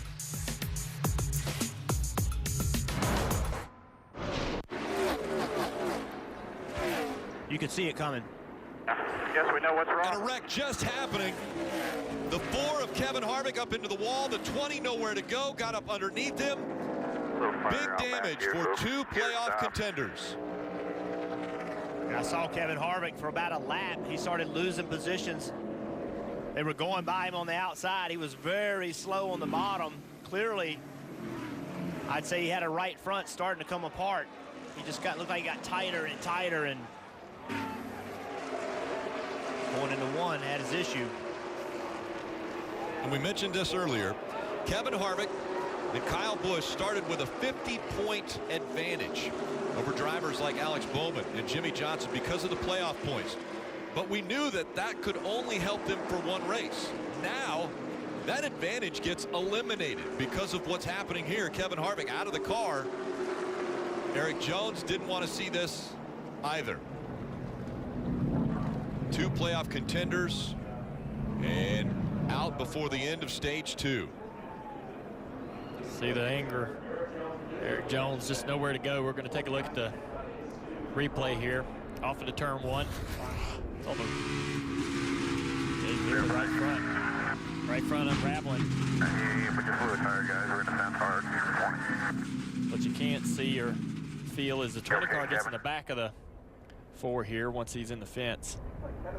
Oh, that's a sickening sound when that thing comes apart. It's like a bomb goes off in there. It scares you to death. And then here comes Erik Jones.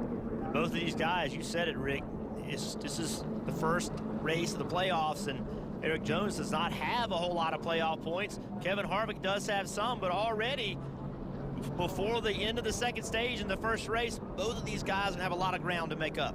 How fortunate for the 88 and the 48. They're in front of the 4 because he was coming up the racetrack straight regardless. Same unfortunate thing for the 20. Bad timing. And they had just gotten by him off of turn 2. He had all kinds of issue off turn 4. Then he went to turn 2, and you could see he was having a major problem and just had lost all kinds of speed. And then the next time through there, it came apart. Look at the points. The 20 with that crash and the position that he will be in now, 14 points behind that cutoff line at the end of the 3rd race of this round. And Rick, we talk about the value of the regular season. There it is. The 4 car has a dominant regular season. The 20 of Erik Jones won a race, but nowhere near the type of numbers that the big 3. That's the difference. That's plus 39 to minus 14. This system rewards the first 26 races. It's just not entering the playoffs. It's entering the playoffs with an extra bucket of points for just such an issue. And they earned those points. They weren't given to them. They went out and earned them. They outran their competition. They should be rewarded. I love that part of these points. Let's go to Dave. Brad Keselowski is on pit road running 2nd. The car has been a little bit free, so they've been working on tightening it up just a little bit, but they don't want to go over that edge. Same thing for Kurt Busch, a little bit loose most of the day. Slight air pressure adjustment for the 41. Marty? Same song, different verse for Martin Truex Jr. Said the car starts a little bit too tight, but comes to him nicely about 10 to 12 laps into the run. So once again, Cole Pearn going to make no changes here for Truex other than tires and fuel for Truex, and we'll see if he can win the race off pit road this time with everyone taking 4 tires here. Pretty good stop for the 1 of Jamie McMurray. He's going to make up some ground as they race off of pit road. Keselowski, Truex swapping positions. Kurt Busch and McMurray gains 1 spot. Alex Bowman also gaining a spot. The disappointment huge for Kevin Harvick and Erik Jones. 2 drivers now out with still 117 laps to go here in Vegas.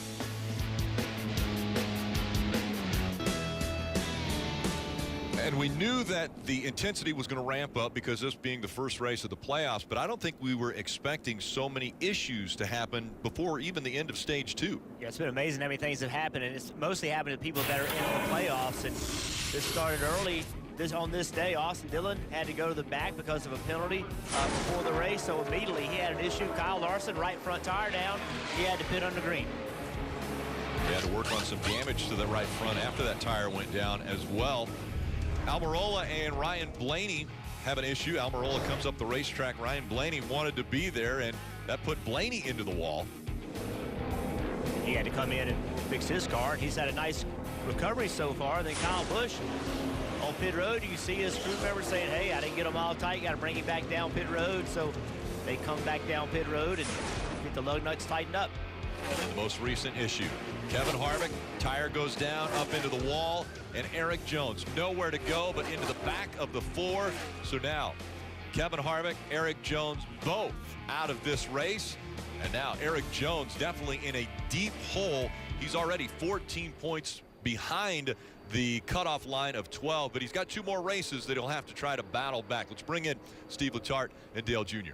Well, Rick, you mentioned the issues and what it has done to the playoff leaderboard. So you take a look, Eric Jones on -24. They covered the issues, but how about guys that are having good days? And this one right here, both of these guys come to mind. We got Chase Elliott and Alex Bowman. They needed good runs. They're having good days so far.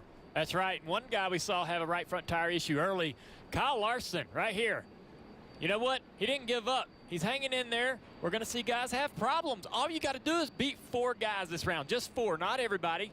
So he's hanging in there, making that ground up. Eric Jones with his trouble, that's one guy out of the way almost, if he can have a consistent round. Yeah. Kyle Larson's in. And Eric Almirola in the 10 car down at -16. He hasn't had any issues on the racetrack, just not having the day he's hoping for. Parker, we're only on the first race of a round of 3, a crazy round, not even to the end of stage 2 yet. No doubt, Steve. But, you know, we saw earlier in the day that Jimmy Johnson was pouring water on himself before he got inside that 48 car. We'll take a listen to what he's had to say about pouring water and what his ice bags are doing. Jimmy, we're going to dump your water bottle in there this time, and then when we come back into the stage, we'll give you the ice. How's that? I'm not sure I'm going to do the ice. I got a really hot right now. I don't know if that stuff's melted, boiling in my... So I'm going to avoid putting it all over my chest like that. And there you heard the word boiling. That is how hot it is inside those cars. And what's happening is the water is coming around him in that seat and potentially getting so hot it's boiling around him, Marty. Eric Jones out of the infield care center, Parker, and this is not where we thought we would be interviewing the pole sitter for today's race. And I know it's a struggle handling-wise for you guys. Just no time to react for you, and has your mind already started going to what needs to happen the next 2 weeks? Yeah, I mean, it's unfortunate. You know, it's we didn't have the best handle in dual camera today, but we were going to end up okay with it. We were going to finish top 10, you know, no matter what. So it's unfortunate we had that happen. You know, nothing Kevin can do and nothing we can do, unfortunately. So it's not the situation we need to be in. We didn't have any bonus points for us, and we got some work to do now. So I don't think we got to win, but we definitely got to run really well here in the or next week in the Roval. So we'll keep at it, but you know, it's just unfortunate that had to happen. All right, here's the replay, and as you can watch it, I mean, there's really no time for you to react at all when Kevin gets into the wall. Yeah, I saw him blow the tire, but I had already, you know, committed to the top and running up there and trying to get in the corner. And unfortunately, it's hard to get slowed up and get to the bottom when you're carrying that much speed. So it's unfortunate, not what you want, but we'll keep after it. All right, Eric Jones out of the race early here, and let's go over here, and we're going to grab Kevin Harvick right now, and we'll get a word with him, and he's come out of the Infield Care Center as well. And Kevin, boy, you didn't have much time at all. You didn't have how much notice did you have? Well, there was something wrong from the time we put the tires on. It's like Russian roulette every time you put these piece of crap tires on and try to drive around the racetrack. It's one time it's tight, one time it's loose, one time they're blistered, and you know, we had a great car, and then you put a set of tires on and you can't even hardly make it through the field. Just hate it for everybody on our Mobil 1 Ford. For you guys, I know it was a frustrating day, obviously, but you told us before the race you're happy you had those 50 bonus points coming in. I'm not happy about anything right now. All right, Kevin obviously very upset, and there was a blown tire, right front blown tire for Kevin Harvick, takes him out of the race. But again, go back to what he said pre-race, guys. He does have those 50 bonus points that now can lean on.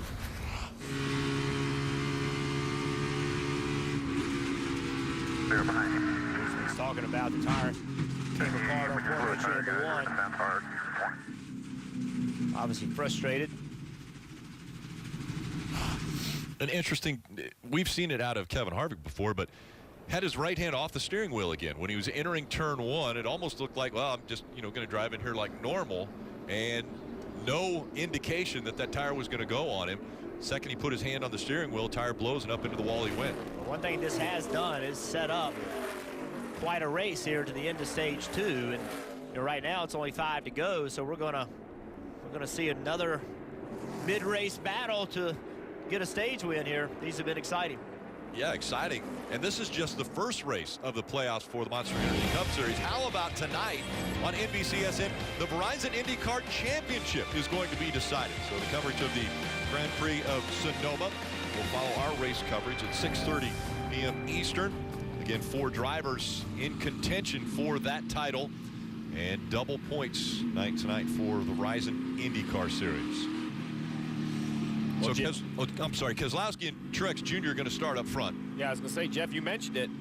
It's going to be a sprint, just 4 laps to the end of the second stage. And when you look at the guys up front, you mentioned Keselowski and Truex, Rick, but I continue to look at Bowman, Johnson, Elliott, guys that have a chance to score stage points. Where they come into these playoffs, these stage points can make all the difference. Got Hamlin and Austin Dillon in 14th and 15th. Can they do something on this restart to jump into that top 10 and gain a couple points that they really need? And how about Keselowski? How he keeps putting himself in positions. Won the last 2 races, didn't lead the most laps by any means, got himself there at the right time, and here he is again now leading this race with 5 to go for the end of the stage. Looking for another playoff point for Keselowski. And he could win that if he ends up winning this stage. But he's got 4 laps before that is determined. Back up through the gears they go. Watch Jamie McMurray, that orange and black car. Watch him drive into turn 1. He's going to probably go to the top, try to make something happen. McMurray right away went up high, and the 2 of Keselowski decided to block. That has put McMurray back a bit, but here comes the 48 of Jimmy Johnson. That's the speedy dry they used to put any fluid, get that off the track. That was what you saw behind the 2. Side by side for position as Martin Truex Jr. has dropped back to fighting for 3rd now. And the 48 of Jimmy Johnson right on the white line wants to take that position away. Rick, before that restart, the Keselowski team told him that the 1 will try that move to the high side. You need to try and block it. Good teamwork there by the 2 group. It's great information from the spotter. The spotter's been watching that 1 car all day. He knew where he was going to go. How about this battle, Jimmy Johnson?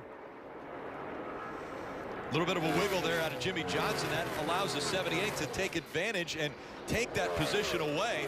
And now it also opens the door for the 88 coming up behind the 22 and the 1. Oh, that's tight. Murray and Joey Logano. Logano's going to go to the middle of the racetrack. Jamie McMurray, who'd been running that high line, now back to the bottom of the racetrack. 1 lap to go in stage 2. Keselowski, Kurt Busch running 1 and 2. Martin Truex Jr. comfortably in 3rd. Jimmy Johnson 4th. Jamie McMurray 5th. Logano, Blaney, Bowman, Chase Elliott, and Kyle Larson all looking to get stage points. Another good run for Brad Keselowski. He keeps the momentum alive and will win stage 2. Chase Elliott right there. Great job by him to finish 7th. Past 2 people on the outside in 3 and 4. And he does it again. We saw that in the end of stage 1. Watch Chase Elliott. He got real aggressive. Watch him drive into turn 3. Jumps on the outside of Bowman. Has so much momentum now on the outside of Blaney. Beats both of them to the line.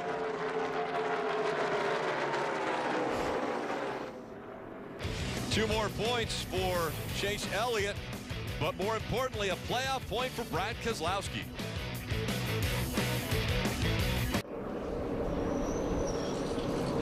Stage 2 is over. The leaders are on pit road at Las Vegas Motor Speedway. The 2-car at top, Brad Keselowski, he won that stage. Just a slight adjustment for him. They like where it's at. Also for the 41, same thing. Don't get me too tight, but we maybe need to go a little bit in that direction, Marty. Dave Martin Truex Jr. finished that stage in third. They debated on staying on the racetrack like some other teams did, but they come down pit road here. Truex saying his car was just a little bit too tight for him, so they're going to make an air pressure adjustment here on the 78 stop. And he also told Colburn earlier, I'm having trouble getting out of my box. There he has to work his way around the 24. Looks like they'll lose some spots again here on pit road, Rick. 2-tire stop for the 12 of Ryan Blaney. He takes advantage of that and will get 6 spots off of pit road. Keselowski drops 1 position. So Ryan Blaney trying a 2-tire stop to get track position. And now the 88 of Alex Bowman. An uncontrolled tire on pit road. You can't make mistakes and hope to advance from round 1 to round 2. Rick, we have seen a rash of these over the last 5 or 6 weeks. NASCAR has said, look, we have to make this a very definite call, and it's within an arm's reach. They want to see a pit crew member within the arm's reach of a tire as they go from the right half of the pit box to the left. It's a balls and strike call. NASCAR has to make it. We've seen many teams get busted. I can't think of a worse time for the 88 of Alex Bowman, having such a great day, had that track position, everything going correct. Now he's going to give all that track position up to start the final stage. Again, a great day of racing. Not a great day right now for Alex Bowman, but he can recover. Right now, he has to try to fight back after this pit road penalty. I mentioned great day of racing. It's going to continue even after this race. Let's go back to the Peacock pit box and Chris Devoto. Thanks, Rick. Yeah, with Brad Keselowski winning that stage, Ryan Blaney with that tire strategy, you have to think about the fact that a Penske driver is going for win number 500. We're showing you the 4 drivers right now who are racing for the championship in the IndyCar Series. It includes 2 Penske drivers, Will Power and Joseph Newgarden. So, yes, there's a championship. That's why we're going to tune in at 6:30 Eastern on NBCSN as soon as we're done. And it is Scott Dixon's to lose for Chip Ganassi. He has a 29-point advantage over Alexander Rossi. But if Joey Logano, Brad Keselowski, or Ryan Blaney can't win here, which would be huge, it would be Roger Penske's 500th win, then all eyes turn to Sonoma, where it could be one of the 3 drivers that drives for Roger there. Those 2 in the championship and Simon Pagenaud. Roger has already said whoever gets it is going to get something big, something special. Some of his drivers suggested, hey, how about we use your private plane? We'll have to see what happens. Tune in tonight, right after we're finished here in Vegas. Rutledge? Krista, the Turn 4 turn-up party is insane. There's a Ferris wheel. They built a pool right here next to the grandstand, and all these fans are over here for free having a great time. You get an amazing view of the track. There are food trucks. There's margarita stands. There's games for everything to play, and you are literally right here on top of the track. An amazing view, something really cool Las Vegas Motor Speedway did this year. Turn 4 is completely turned up, you guys. And we know that Rutledge is always going to find the fun place around a racetrack, and Las Vegas Motor Speedway didn't disappoint. They have given the fans an opportunity to enjoy themselves while still enjoying some great racing. And we have definitely seen some amazing things happen already early in this race. Now 2 stages complete. And so we're looking forward to the 3rd and final stage. And really momentum has to go to Brad Keselowski. He seems like he has got things going at the right time after winning the Southern 500, the Brickyard 400, now looking very strong here at Las Vegas. Yeah, and they've done a great job the last few weeks. Really, prior to the last few weeks, you really didn't hear his name very much. And all you heard about, you know, he and his crew chief were talking about, we have to find a way. We don't have the speed. Well, they found a way. And they keep putting themselves in position and taking advantage of those opportunities. We've seen it the last 2 wins, and we saw it on that stage win also. Feels a little mixed up right now, though, with some people staying out.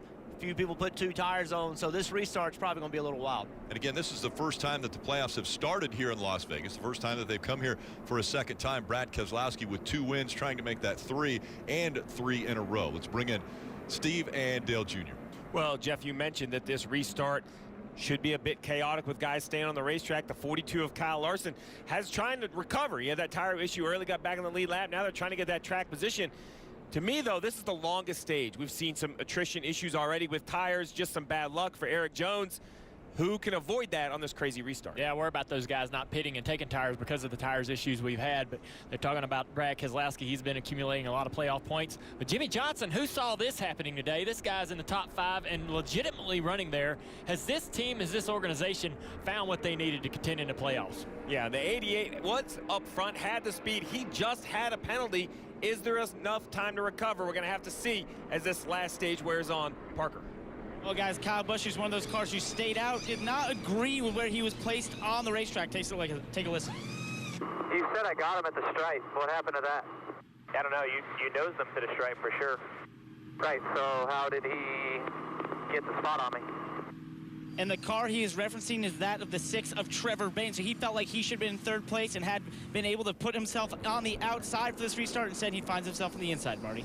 Parker Stevens Jr. talked about it a moment ago. Kyle Larson, yes, back on the front row after losing that right front tire early. The car has been quick, and they decided to stay out. Their last stop was at lap 150. But see, that's going to put them in a little bit of a box. If they run normal here, they'll have to run about 65 laps on that last stop. So that's going to make a very long window for the end of this race if it stays green for this 42 car. Well, Marty, I'll be honest. I'm not sure they need to worry about the fuel window. After seeing what happened to Kevin Harvick, after seeing the tires that come off the right front of the 88 early, I think if I'm a crew chief, I'm going to break this up on 2 stops. I'm going to try to make sure I keep fresh tires on my car. Can't afford another blown tire, especially in the playoffs, guys. Issue for the 43 has put Bubba Wallace behind the wall and back in the garage. So McMurray has decided he'll stay out, and he'll give this a big swing. Larson, McMurray making up row 1.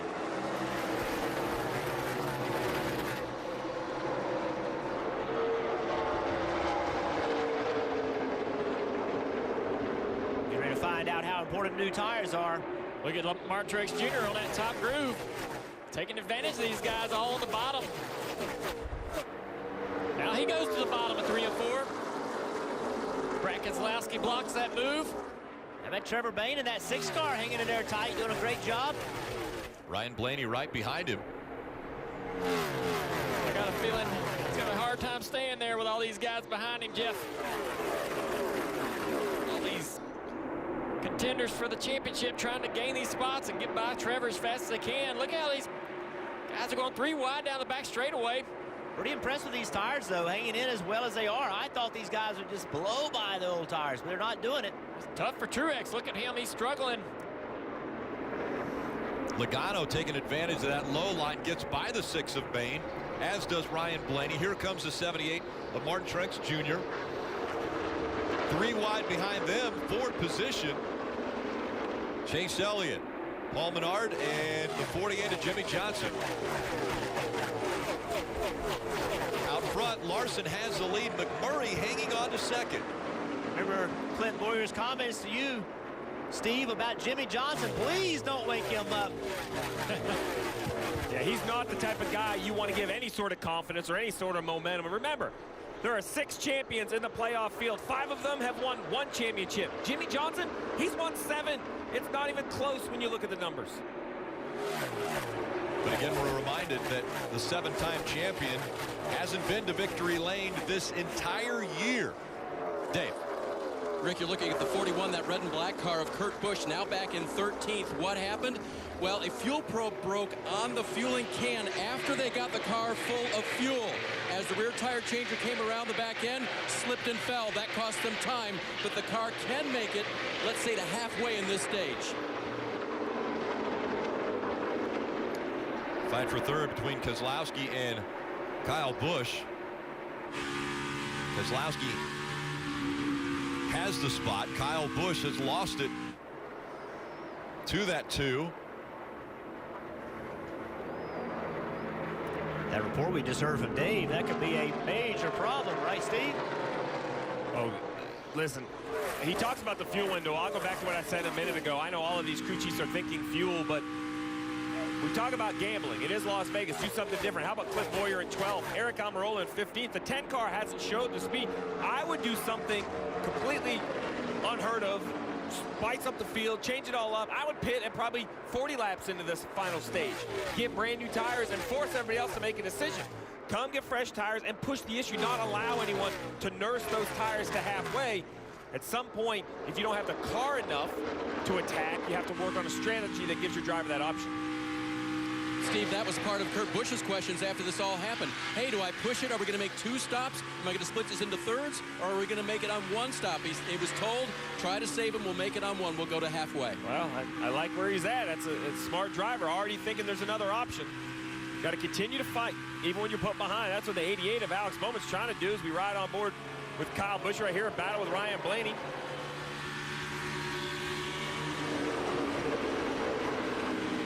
While this battle is going on, Keselowski continues to march towards the front with his fresher tires. 12 laps fresher tires. Is that a big difference? We're seeing right now Kyle Larson, who came to pit road on lap 150, Brad Keselowski on 162, so fresher tires for Keselowski. Well, there you saw it when we showed the speeds. You know, Keselowski is about 3 to 5 miles an hour faster to the center of the corner, and that's tires. That's just new tires are going to be better.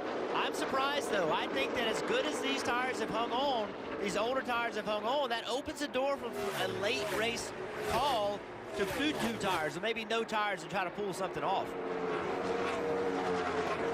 The 2 of Brad Keselowski restarted 7th.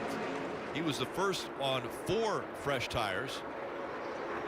Then Ryan Blaney tried a little bit of pit strategy with a 2-tire stop, and currently holding on to the 5th position.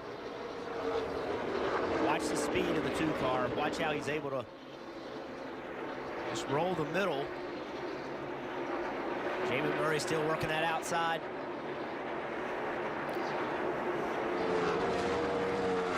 McMurray also stayed out under this most recent caution. When you see on the left-hand side of your screen, the last time the drivers have gotten new tires, Kyle Larson was at lap 150, Keselowski 162, McMurray 150, so a little bit of split pit strategies. The gap now close to about 3 car lengths. Maybe just a little over 2 between the 42 of Larson and the 2 of Keselowski. Marty. And you know, it's interesting, Rick, with Kyle Larson being in the lead here, trying to keep Brad Keselowski behind him. He told me earlier this week, I haven't had much confidence at all this year. The last 2 weeks, for the way we've run, I have it now, and it's about to be lost for the lead as Brad K goes around him, Rick.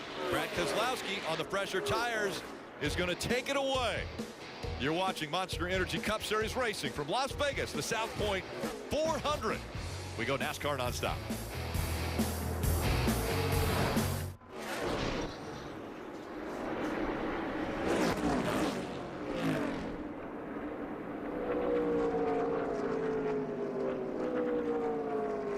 Caution has just come out. William Byron, a lot of damage to the right side of that car and the rear. William was running in 22nd position. Take a replay. Take a look at the replay here. It's already in the wall.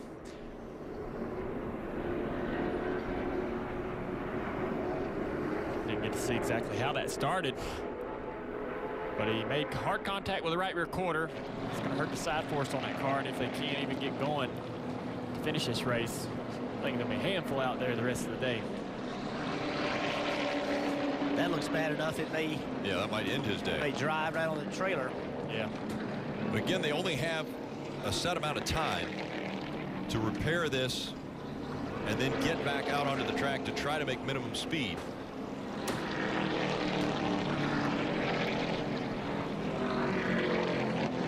Rick, this is the 24. Well, his teammate Alex Bowman in the 88 had that uncontrolled tire. He's recovered somewhat up to the 15th position. Having such a great day, had scored 10 points in the first and second stage in total.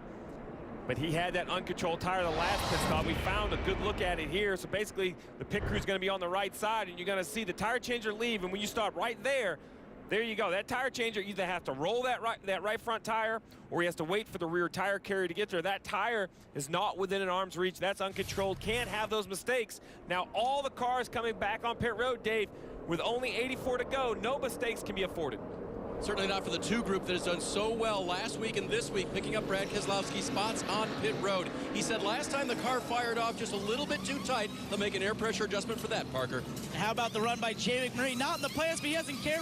Pits out of 3rd place, 4 Goodyear tires, and Sunoco fueling an air pressure adjustment inside that 1 car. Just a little bit tight right now, Marty. Revamped pit crew for the playoffs for Kyle Larson. New Jackman Josh Appleby will try to win this race off pit road with the other guys. Said the car starts tight, builds loose. You saw half round of wedge go in the right rear and the 42 away, but there's other cars that'll beat him off pit road, Rick. Yeah, and it was a close call for the 48 of Jimmy Johnson. He had to check up. They were 4 wide on pit road, and a good race off of pit road. Keselowski and Larson holding on to their spots. Truex Jr. and Logano grabbing a couple. McMurray loses 2.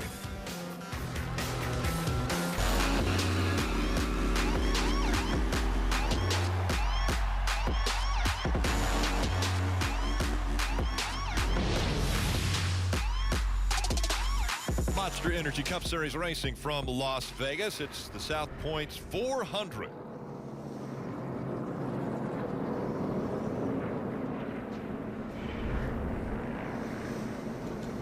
And the big story this weekend all across America is the hurricane taking place right now in the Carolinas. To help people that have been affected by Hurricane Florence, visit redcross.org or text Florence to 90999 to donate $10 to American Red Cross Hurricane Florence Relief.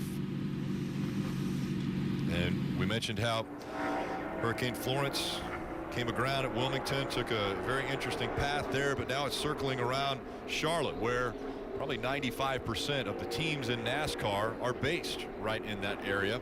And they are getting a lot of precipitation dumped on them right now, and a lot of flooding taking place there. So always thinking about those in the Carolinas right now in that eye of the storm.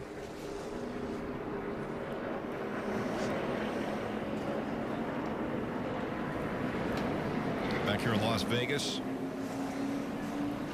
the pits complete, and Brad Keselowski, Kyle Larson will be 1 and 2 for the restart.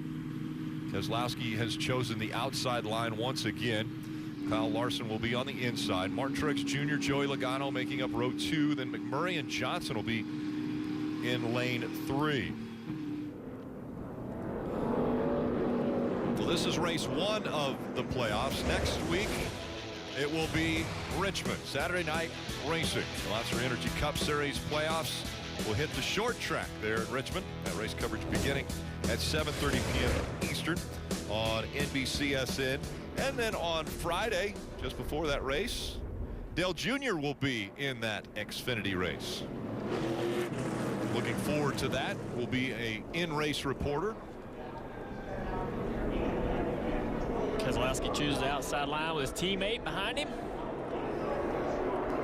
42 of Kyle Larson's going to use that strategy of staying out of pit stop and go to really gain track position.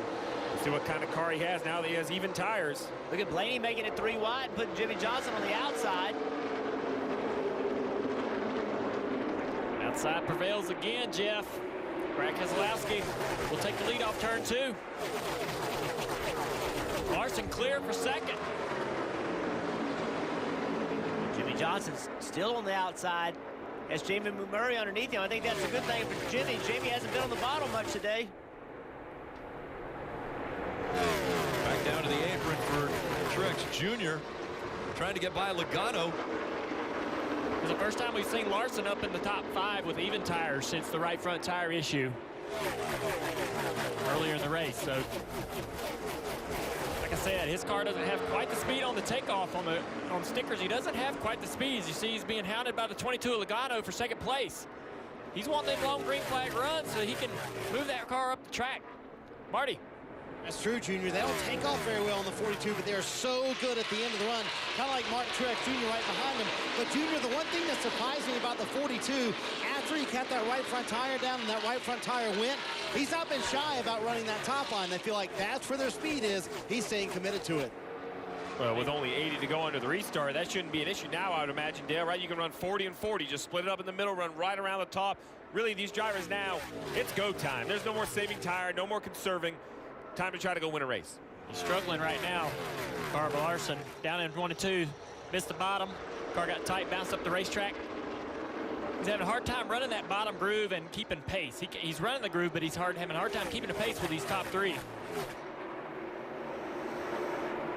We've seen a few different drivers that have been out front. Let's take a look at today's lap leaders, brought to you by Honda Power Sports.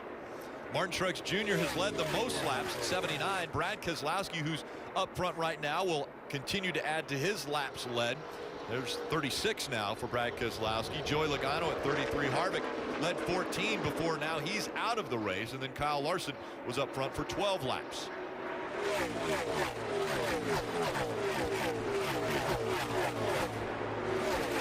Back here with Kyle Busch. See, he's struggling. He's back in 16th place. He's trying to make this outside work, and he is way against the wall. You see right here, a lot of good cars underneath him, and Kyle just barely touched it off turn 4, but he's having some major issues right now, Parker. And Jeff, they actually had a slow stop there. He lost a couple of positions on pit road, and the reason being is the pit crew thought they saw some damage on the front end. They went back to look and maybe repair it and found nothing there to actually fix, Dave. And Parker, his teammate Denny Hamlin was also in this picture fighting for position 2. It's not been a good day for the 11 team. Denny has reported all day long the car will not turn. They just have not been able to get that tightness out of it. Great battle right here. Jimmy Johnson with a real competitive car today, taking the fight to Kyle Larson as Kyle Larson continues to struggle to maintain track position. Battle for second. Joey Logano's got his hands full with Martin Truex Jr. down in turn 3. Joey can't hold the bottom. Truex can. That's the difference between those two cars and the speed, the handling. Joey drove that car so far down in the corner. Just couldn't keep his left sides on that white line. He's trying to get away from Martin Truex and just carried a little too much speed. Now can Truex chase down Keselowski? The gap between the two about a half a second. See the 42 on the other side of the screen, just coming off turn 2. He's just in front of Jimmy Johnson. You Just mentioned in front of Jimmy. He's running the top now. Yeah, you mentioned his struggles in that last lap. I hit you on the shoulder and said, hey, the 42 has come in. It took one lap. It was instant. Let's see what kind of lap times he's running up there. 75, leaders of the 69, but second fastest, second quickest lap. Yep. Oh, yeah, he's gone from the defense to the offense. He's going to start working on the 12 of Ryan Blaney. It was instant. He was slipping and sliding, not able to get the power down, and once that car came to him in one lap, it was obvious how quick that 42 is. With 72 to go, if this race runs green, that's what he needs. He's just not great on the restarts. Well, here you go, Steve. We're going to find out. Speed's at the line. Sue is the fastest. There you go, Kyle Larson third. Martin Truex Jr. starting to eat away at that lead that Brad Keselowski has after that last lap. The problem Kyle Larson has is everybody knows he's running to the top, so the last time he wanted to, Blaney went up there to block him. As we look back at the lead, you mentioned it, Rick. Brad Keselowski's doing a nice job of just being efficient, trying to take the air off the 78. And 78, it's like a car length every corner. It's not dominant, but he's eating away at that lead. Brad to the middle of the racetrack, trying to find some more speed. He sees that car of Martin Truex getting bigger in the mirror. He's starting to move around, trying to find a little bit more. He knows he just needs a 10th.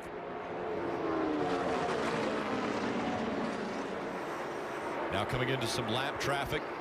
That will play into the different lines that they choose. See the same thing that I saw earlier with Logano.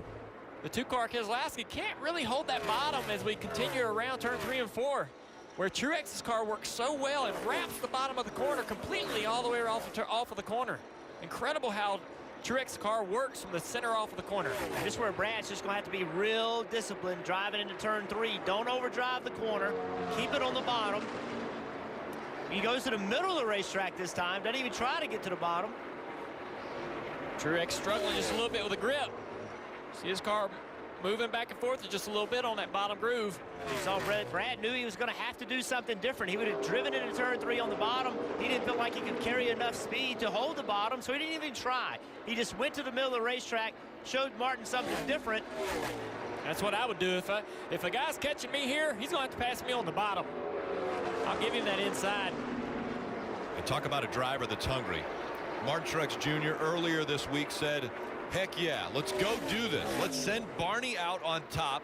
Let's give him the best going away gift that we ever could. Talking about the team closing, and he wants to get Barney Visser, team owner, another championship. Now he's going for the lead. Look at the inside of the 2. It's going to be hard to make that pass on the inside. You see why. The 2-car, Keselowski, has the momentum down the back straightaway, just running just a little bit off the bottom. So right there, the 2 got a little bit tight just past the entrance. It's going to allow Martin Truex to get a good run off 4. Lap traffic right here. What are they going to do with Landon Castle? It's going to make Truex have to get back in line. Truex knows he has him now, though. He saw the weakness. You see the 2-car moving around just a little bit. Martin's goal now is to get right to that rear bumper and enter turn 3, just right against Keselowski, trying to pull some air off that rear spoiler. Martin Truex Jr. trying to make it 3 seasons in a row where he can win the first race of the playoffs. In position there. Brad's going to hold him tight. I think Martin's far enough along now where he can clear him. Brad can't really do anything to him. Can't take any air off of him. Martin got far enough ahead of him where he just took any defense away that Keselowski could have thrown at him. Truex Jr. back out front. You're not going to miss a thing. NASCAR nonstop.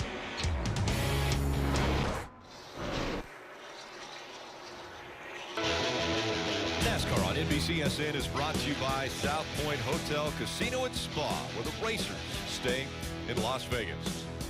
And this week, it wasn't just the racers staying at South Point. They were joined by the Budweiser Clydesdales. Famed Clydesdales are among the many horses who visit South Point's Equestrian Center every year. But today, they headed to the track for slightly different duties, escorting the anthem singer and Grand Marshal to their post before the race in true Vegas fashion. Let's get some playoff updates as we do the Applebee's through the field. Marty. And we begin with Martin Truex Jr. 86 laps led, make that 87 now in the books for him. And he has taken off from Brad Keselowski since then. Cole Pearn told me this morning, he said it was a big week for us at the 78 team. We had 2 extra days to prepare. Everybody back in Charlotte had 1 day to get ready. We had those 2 extra days. I don't know if that's why we're fast, but it certainly didn't hurt, Dave. Now that Keselowski has lost the lead, the word to him, don't overdrive it. We are second best. His car is just faster. Don't try to make up for it. Kelly? Joey Logano led 33 laps early in this one, running third. Now his crew chief, Todd Gordon, told me that he thinks this is the best playoff field they've ever faced. So he said it's imperative to have 2 really good races to start this thing. You can't just count on a base hit to get to the third of the next round. Top 3 right now, Marty. Kelly, a moment ago, we saw Kyle Larson struggling to stay in the 6th position. He has since taken off. Now he's in 4th. So what's going on early in these runs? Take a listen.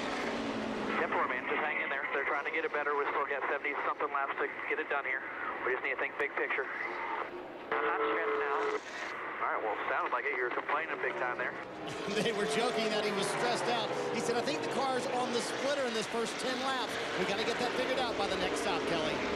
Well, it was a big unknown just how fast this 9 team would be on another 1.5 mile track. Alan Gustafson, the crew chief, told me they're trying some new things in this car, and if they hit on it, they thought it would be really fast. He has been today. They've had to recover from 1 slow pit stop, and Chase Elliott back up running 6th. Big hit by Jamie McMurray. Into the wall he goes. Catches the 9 of Chase Elliott. McMurray sliding up the track. Now back down into the traffic. All you got.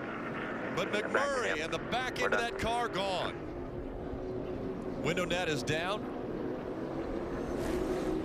And look at the damage to Chase Elliott. Wow. Battling for 5th position. Yeah. Looked like the 1 turned around, like the left rear tire. Yeah. Yeah, the spin was so fast. It looked like he had an issue. And we just talked about it. How these playoff guys that we thought were in great shape coming into this race, an issue like this, and now you have a lot of ground to make up. Running well. Parker. Well, guys, Jay McMurray came on the radio just a couple laps before that and said he had gotten into the wall. He asked the team if they saw any smoke. They said no, but that might have been the culprit there, maybe of cutting a tire down. Would make sense, Parker. Dale, you and I were watching that battle between the 22, the 42, the 9, the 1. They were all kind of in that mix together, and I mean, the one snapped around on entry into turn 3. And Rick, you said a hard impact. That is the longest slide we've seen in a long time. Up the wall, back straight into it. As you see on the left side, the 9 continues to drop, -2. That'll only get worse as he continues to lose positions.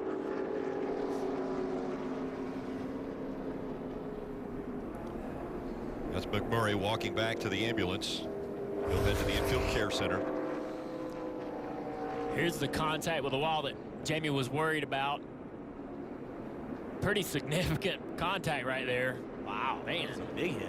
So, yeah, I'm assuming that cut the right rear tire. Got a big tire rub now. You see some wisps of smoke out of the right rear. Now right here, look at this, to the bottom, and watch how quick this car turns around and up the racetrack. Chase Elliott just absolutely nowhere to go. Somebody sitting at home saying, why didn't he just turn left? Well, the cars don't turn that quickly. You cannot get it slowed down and turn left quick enough to avoid that. You can see how quick the one goes around from this shot. And there's Chase. He knows it's coming. There's just absolutely nothing he can do. Yeah, just like Eric Jones earlier today. The speed of these cars in the corner and the grip that this track, or the lack of the grip this track has, there's nothing you can do. And the more you try to slow down with the brakes, the less it'll turn. It's just sometimes there's nothing you can do, and that was the case with Chase Elliott.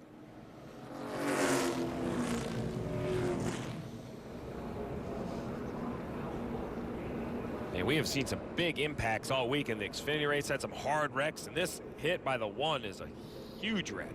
One of the things I want to say about that is the safety that NASCAR has to keep these cars from catching on fire. I mean, that was a very direct hit to the fuel cell, the back of that car, and no fire. And so the safety that they build into these cars, not only in the cockpit of the car, but also in other parts of the compartments, it's very critical. And behind these guys, it was a really close call. Watch right here as you're right along with Busch. He sees the cautions, hearing it. Fluid, stay mid. Look at that with Ryan Newman. Ryan was just slowing down quicker, and that was a close call for another one of our playoff contenders. You talk about safety. I think we lose sight of the fact, because these drivers are so good and control their cars so well, that they're going upwards of 200 miles an hour when they enter a turn. And that's an incredible speed. And then when something like this happens, it happens so quickly. It does happen quickly. And we talked about the playoffs. That's the 8th playoff driver to have an incident today. 8th in the first round of the playoffs. We said it in the open. This could be the most important race in the entire playoffs. We have a 3/4 mile coming next week. Then we have the road course in Charlotte that everyone said it's going to be chaos. And here we are with so many incidences in round 1. This is not what these guys wanted. They will clean up the racetrack and take the 9 and the 1 back into the garage. Both involved in this incident, bringing out the 7th caution here at Vegas.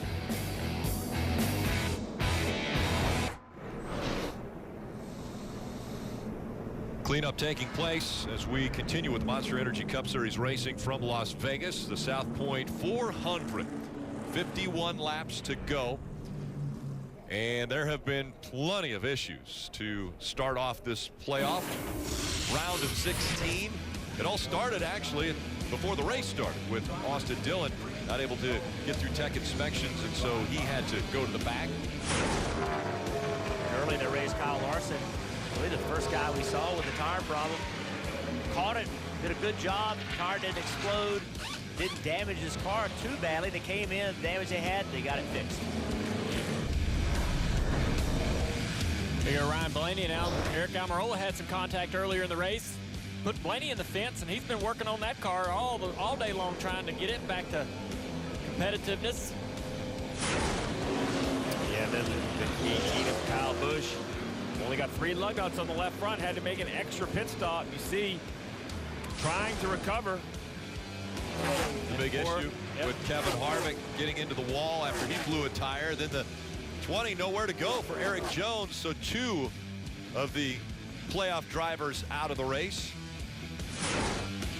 And in this latest incident with Jamie McMurray, hard contact in turn 2, ended up getting the right rear tire on the tire, the fender, cut it, spun out right in front of Chase Elliott. Chase Elliott nowhere to go, ending his day. With everything we've seen today, we got short track Saturday night action next week, then a road course. This round's about survival, Steve.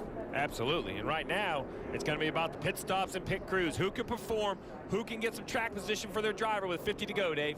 2 Crew has been on all day, Steve. Can they do it here? It won't involve any adjustments for the race car because Brad and crew chief Paul Wolf reason, let's leave it where it is. I can adjust it with the track bar inside, Kelly. Joey Logano's also been working the track bar. He says he needs more front turn on a short run, but more rear grip on the long run, especially as he moves up the racetrack. 4 Goodyear tires and air pressure adjustment. Sunoco fuel, Marty. Kelly, it's like clockwork for the 78 car. He comes in as the dominant car, leading 96 laps so far today. Takes about 10 to 15 laps for that car to come in. Once it does, he is the best car from then on. Looks like a little bit of a long stop for the 78, and see if they can hang on to the lead here, Rick. Race off of pit road. And Keselowski grabs a spot. Logano as well. Martin Truex Jr. drops 2. Kyle Larson stays right there in 4th. Look at this race off of pit road, how close it was for that 2nd spot. The Penske cars have been on fire on pit road today. Jimmy Johnson loses a few spots there when it matters the most. Parker. Well, guys, you see the 18 Kyle Busch is still on pit road. They went to work on that right front fender. He actually got that damage leaving pit road the last time we were on here, running into the back of the 12 car of Ryan Blaney. It caved in the right front. He's been tight ever since. They've had to go to work on that, Marty. And Parker, Jamie McMurray from the Infield Care Center, and boy, that was a hard hit, number 1. You had such a fast car today. When you made contact with the wall, did you know the right rear was rubbing? No, there was no smoke inside the car, and the spotter said that he couldn't see any smoke. So, you know, typically it'll run a while, but yeah, I'm assuming that the right rear tire must have rubbed a hole in it, and then I don't know why I chose to run the bottom on that lap. I wish I'd stayed against the wall, but it, you know, sometimes those look big, and that actually didn't hurt that bad. Big day for Gear Wrench, though. They actually gave away a new Camaro to a customer, and we've had a great weekend. Had a good car last 3 weeks, so that's unfortunate. He mentions the speed they had. They certainly were a factor today here at Vegas. Yeah, he had been running right up against the wall pretty much from the drop of the green flag on all the restarts, utilizing that high line to make the passes, and had a great race going. I mean, Jamie McMurray was running better than Kyle Larson most of the race, his teammate at Chip Ganassi Racing. Yeah, when you don't make the playoffs, you're one of those teams that wants to spoil the party for everybody else. You want to try to get a win or do something to end the season on a high note. You're disappointed you're not in the playoffs. It's kind of like not getting invited to the party. And you kind of want to have a win or something to hang your hat on before the season's over with. Hey, Junior, something else that's happened with all these cautions and incidences that we've seen today, and this could have an impact if you have a late race problem. We now have 26 cars in the lead lap. So if you have a problem late in the race, you could have a terrible finish. You know, a lot of these mile and a halves, we'll see maybe 16, 17, 18 cars in the lead lap, but because of the cautions and people taking wave arounds and all those kind of things, there are a lot of cars still in the lead lap with only 48 laps to go, and that could make a late race problem even bigger than it would have normally been. Racing will continue after this Monster Energy Cup Series race is complete. Getting ready for the Verizon IndyCar Series finale. Scott Dixon coming in with a 19-point advantage over Alexander Rossi. And those two, they know all too well it is a double points race at Sonoma. That is coming up right after this race here in Las Vegas. And a champion will be crowned. Will Scott Dixon be able to claim that 5th championship?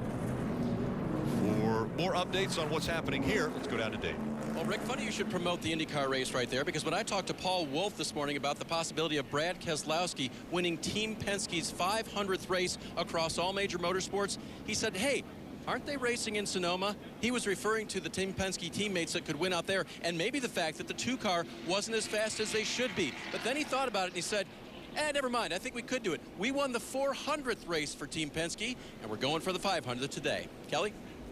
Well, crew chief Mike Bugarevich told me that the key for this 14 team and Clint Boyer to advance from this round was simply not make any mistakes. Well, they've been relatively mistake-free, although Bugga just told Clint, hey, I know we don't have the best car on track right now, but other playoff contenders have had issues, and we're looking pretty good. Hang in there right now. He will restart 6th, Parker. What did Clint Boyer say? Don't awake the sleeping giant that is the 48 team, the 7-time champs over here.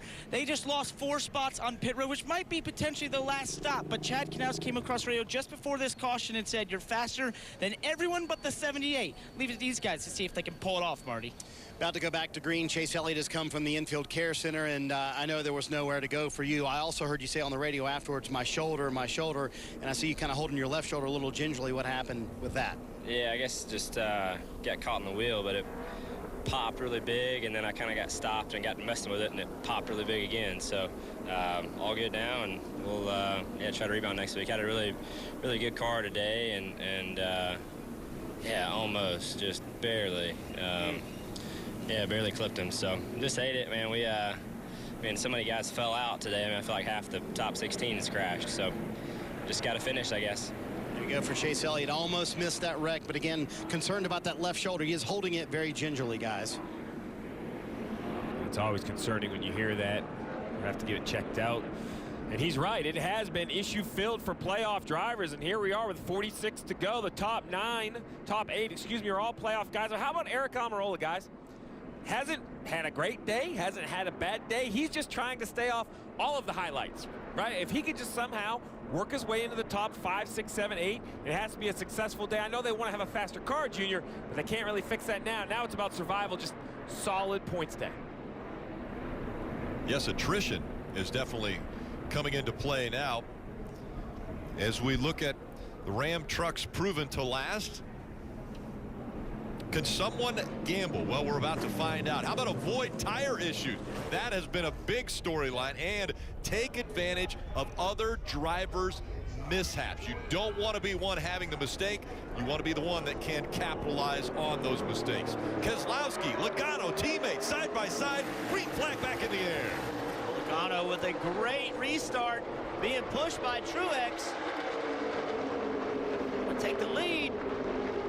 That's the first time the bottom has prevailed on the restart, Jeff. Off turn 2. It all happened with the launch. Just a great job leaving in the restart zone.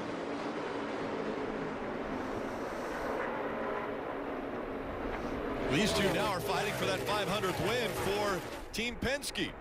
Out in front, 44 laps to go in Vegas. Logano, Keselowski, Truex Jr., Blaney, and Larson, the top 5. Keselowski's hounding that 22. Logano having a hard time keeping that car on the bottom, but has enough speed down the back straightaway to keep a couple car lengths of the lead. He doesn't want the 2 to get too close to be able to disturb the air on the back of that car. Brad to the middle of the corner, trying to get a run on the high side.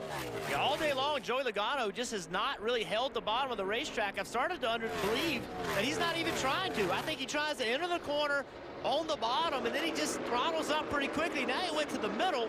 I don't think he's really working on running the very bottom. Hey, saw Brad run the middle in the last quarter, so he's going to run the middle. Told you, Joey's one of those guys that moves wherever you are. He's trying to disturb the air on the 2 car, make it difficult for Brad, create dirty air wherever Brad goes. See right here, he's on the line. Now he's off. He doesn't even try to carry that line past halfway through around the corner. Logano doing a good job of disrupting the air on the 2 and not allowing Keselowski to close in. The gap about 0.3 of a second, and then another 0.3 of a second back to Martin Truex Jr. I'm really surprised by Logano being able to stretch out this lead on Keselowski. Keselowski has been dominant or leading this field for the most part over the last several runs, and over the last lap and a half has lost quite a bit of speed or quite a bit of time to the 22. Back and forth, about another second back is the 42 of Kyle Larson as well. Not moving forward doesn't sound good. The 42 has lost spots on every restart, so just maintaining may work as he now moves to the top of the racetrack. We'll see. Has it come in yet for the 42? It doesn't look like it as the 12 closes in. Maybe a little too early for the top yet. We mentioned earlier with the Ram trucks proven to last, the tires and trying to avoid tire issues. So I'll ask crew chief and drivers. Could these guys be thinking about that, maybe saving? Could Keselowski be saving a little bit for later in the run? I just don't think you can save. I know that it has to be a concern, but for the race win, the automatic advance to the next round, I think you have to take those gambles. Maybe back in the middle of the top 10, you can be a little bit more conservative, but if you're any of these cars right here that thinks they can win the race, they have to go hard right away. See Larson back to the bottom. He's tried that top. Top's just not there yet. The speed's just not there. Back to the bottom of the racetrack. But yeah, he's maintaining here.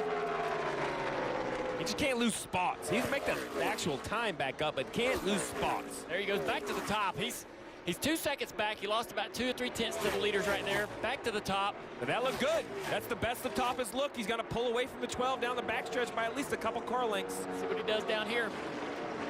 Right in the middle of the track. Marty, what you got? He's a lot like the 78 car, Martin Truex Jr. You can almost count on it, Junior. We're 6 laps into this run. It takes 10 laps to get going. And Larson has told Chad Johnson a couple times, I think it's on the splitter. We've got to get that better. So if they get another stop, which they may not with only 38 to go, he would like to get the early part of this run better. Man, that was a close call there in the middle of 1 and 2. Brad Keselowski chopped the nose of the 78.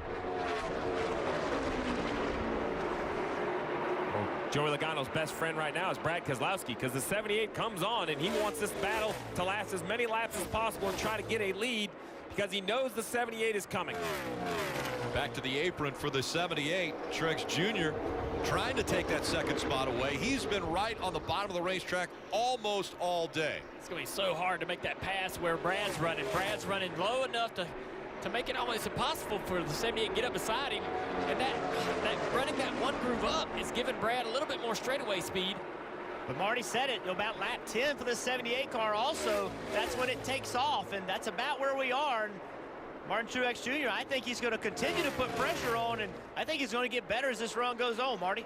And I think everybody in the field knows Martin Truex Jr. is a car to beat today. In fact, Chad Johnson told Kyle Larson a moment ago, our best hope right now, if that 2 keeps holding up that 78, their cars come in at the same time. But if the 78 starts checking out, because we've seen it, once he gets to the lead, and if he gets around this 2 and 22, he's gone.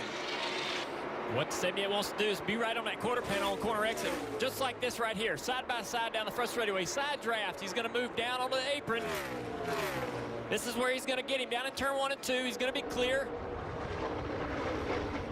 Clear of the 2 car. Now he's going to try to focus on the caution. Kyle Busch into the grass. He's coming here. Kyle Busch into the grass. Looks as though he's going to try to continue, but another problem for the playoff contenders. Right front's coming apart. Don't this is crazy. Leaders in 4.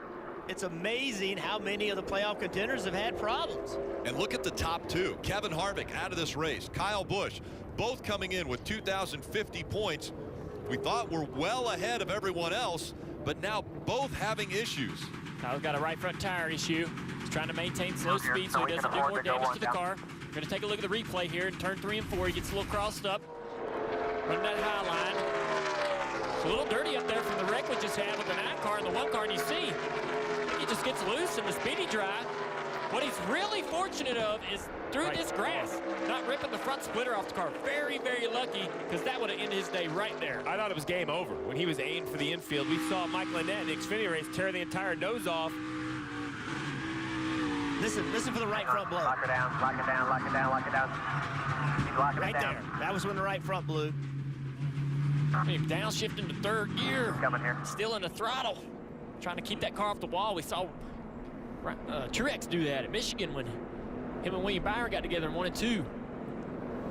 All right, guys, we just mentioned, Rick, what'd you say? Who will gamble? We're in Las Vegas. Only 11 laps on the tires. The leaders are rolling around. The pits are open. Who will come? 2 tires, 4 tires. Will anyone dare stay on the racetrack with 34 laps to go? Yeah, it'll be 33 when they come around this next time. They're going to continue the cleanup, but on to pit road they go. Logano leading the lead lap cars to the attention of the crews. Dave. Yep, no way they could turn down that set of fresh tires. It is, by the way, the final one for most everybody on pit road. Can the 2 team do it one more time? They'll take 4 in fuel, Kelly. Well, Well, the 22 team of Joey Logano has also been really solid on pit road today. He said he was just freeing up towards the end of that last run. It looks like it's going to be 4 tires and fuel, Marty. Cole Pearn told Martin Truex Jr. do whatever Joey Logano does, so they came down pit road. The 78 team has struggled on pit road. It's not really been the pit crew. Martin has had trouble getting out of his box. Let's see if they can deliver on what might be the final stop of the day. It's going to be tight with that 2-car rig. Race off pit road. Brad Keselowski gains 2 spots. Martin Truex Jr. stays in second. Logano loses 2. The story all season long, the big 3. Kevin Harvick, Kyle Busch dominating. Well, now those 2 struggling, and Martin Truex Jr. capitalizing. Could get to victory lane again.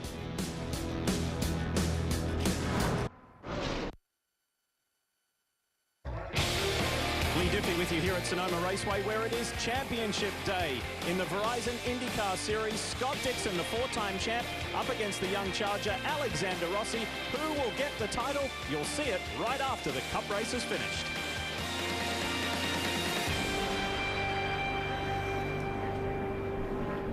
And it might be championship day for the Verizon IndyCar Series, but a lot of people's championship hopes going out the window today at Las Vegas. And others feeling the excitement of what is taking place here. Brad Keselowski's crew, that's what it means to win the race off of pit road. This team has every right to feel fired up. That's the 5th time today they've won the race off pit road. They have stepped up to the plate. Well, they won Darlington with a late race pit stop, hours in the gym, hours practicing. You finally get that chance, that moment to make a difference. They did it at Darlington. They've been solid all day today. It's a team sport, and right now Brad Keselowski's team is hitting on all cylinders, as he is now the lead car coming off of turn 4. He was once again chosen the outside line. Keselowski, Truex making up row 1. Will Logano push the 78? Accelerators down. They fan out once again behind the top 2. Kyle Larson pushing the 2. He's trying to get on that quarter panel. He's 3 there. wide for the lead. Here comes Larson on the high side. What a move. Larson, they make contact down the backstretch. Gonna be 3 wide, getting into 3. Here comes the 78 again. Martin Truex Jr. trying to take advantage of the low line. Kyle Larson's going to hang on to the lead as they come out onto the front stretch. What a restart for Kyle Larson, but battling back is Martin Truex Jr. in the 78. And here comes the 2 of Keselowski. Keselowski trying to clear the 78 before they get into 3. Marty. Remember the early run issues for Kyle Larson all day long. He asked the team to be bold in the air pressure adjustments to get the splitter off the ground. I guess it worked. He's in the lead, Rick. And here comes Logano all the way down to the apron. He passes the 78. Will the 78 dive back to the bottom of the track to get that position back? That's a big change right there for Martin Truex Jr. Now he's all the way back and forth with only 28 to go. Can he even get back to the front? A lot of pressure for the lead. Saw a little bit of a tire smoke on the left rear quarter panel, that 42 car with the contact he had with Keselowski. Got a small rub there coming off turn 2. Here comes Brad Keselowski on the inside once again. Does he get to the quarter panel? They're side by side, racing for the lead. Keselowski the advantage when they went across the stripe. Now can Larson utilize that high line, get the momentum going once again and get back by. You still see that tire rub on the left rear. What a run he had around the top of 1 and 2. Incredible run. Talk about coming to life in the playoffs and having to perform. Kyle Larson hasn't won in 2018. He's had 5 runner-up finishes. Now trying to close the deal here in Vegas. What's he going to do right now in turn 1? Is he going to go to the top again? He does go to the top. Opens the door for Keselowski on Look the at that left rear tire rub. Still, man, that makes me nervous. Nothing he can do about it now, though. He's got to go. Seems to only happen in 1 and 2. A ton of load up there as he runs that high line. He's really loading that car, getting a lot of travel that left rear. But he's holding Brad Keselowski off doing that. That's what he has to do if he wants to win this race. He cannot let the 2 car by. The 2 car to me looks a little bit better on speed. He gives him that clean air and that lead, it's over. And once again, diving to the bottom of the racetrack, Keselowski trying to use a shorter distance around the track to get the advantage. Brad's got to know that the longer they go, the better the odds are that the 42 is going to get higher and higher and higher, and on the long run be the better car. So Brad needs to get that lead as soon as he can. Not able to get to the quarter panel there as it came out of 4. Don't count that 78 yet. Remember, it takes him about 10 laps to get going. He's got a long way to go. He's got to go through a lot of people, but I would not give up on him. Tire rub seems to be getting a little bit better on the 42. And he was all the way, almost against the wall that time through 1 and 2. And the concern is, did it wear the tire away or did it rub the fender away? Clearance in that tire. Looks like to me, Larson just keeps moving higher and higher up the racetrack, and here comes Truex on the bottom. Martin Truex Jr. trying to take 3rd away from Logano. Kyle Larson had dominated at Darlington, and then after a late race, caution came out, and the 2 of Brad Keselowski was able to win the race off of pit road. Larson loses Darlington. This is an interesting move here. Brad Keselowski ran the middle of the racetrack. It actually helped him, though, didn't it? He kept pace. Now he learned a little bit something. Let's see what he does getting into 1. You see Truex getting by Logano. There he goes. Brad in the middle of the racetrack again. Back to the bottom on corner exit, though. If Brad gets on that quarter panel, he can side draft the 42 down the back straightaway or down the front straightaway. Put him in position to make the pass for the next corner. There you go. He went back to the middle. And that's the first time for the 42 in the top of 3 and 4. Stayed very high through 3 and 4, and he'll keep his 1 to 2 car length advantage over the 2. Caution coming out. Denny Hamlin in the grass. That was coming off of turn 4. He does have playoff contender. He does have severe damage to that splitter. And he stops right in his pit stall. That car is destroyed. Another playoff contender, and yes, the front end of that car destroyed. You see Denny Hamlin takes the steering wheel off. He's going to climb out of the car. He knows his day's done. They struggled all day long with this car. All the Gibbs guys have been struggling today, and they all found trouble one way or another. That's so much damage that obviously the day's over for these guys. Denny very frustrated.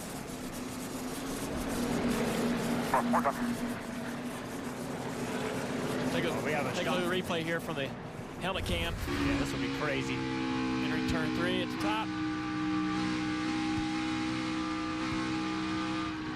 A lot like what we saw his teammate. Just came around on corner exit. Hang on to it. Right there in the grass. I'm really interested to see. Watch this nose when the splitter digs in right there. Just destroys it. You know, a major advancement, I think, potentially coming to the sport at Charlotte Motor Speedway. They changed that. It's no more grass. Now it's an artificial material where the cars will hopefully slide over it. I surely hope that works. I think it will. That's going to be a major change to keep these cars from getting damaged like this. They put in turf at Charlotte Motor Speedway. We will see that in 2 weeks for the road course race there, as Denny Hamlin will make the walk. He has to go back to the infield care center. I mean, they've raced all year long to be in this position, and we're seeing all these playoff guys. 9 already. It's crazy. Who would have thought 9? Pit road's open. Nobody really has any tires, though, do they, Steve? The 6 of Trevor Bayne is the report I have. He has somehow saved a set of brand new tires. He'll come in, put them on. The problem is so many cars stayed out. I'm not sure if he can use them with 20 to go. We'll come back for the restart. Larson, Keselowski, the front row at Vegas. Well, coming up next on NBCSN, it's the Verizon IndyCar Series Championship from Sonoma. We will get you there right after Victory Lane from here at Las Vegas. For all other interviews and content from here at Las Vegas, make sure to tune in to NBCSports.com. So this last restart coming, Rick, I'm going to be watching who's going to spin the tires. This is the first restart on old tires. No one knows how these rear tires are going to grip, because every single time, with the exception of this one, they've had new tires on. Now they have hot scuffs. Larson didn't want that caution. He was about to flip the switch.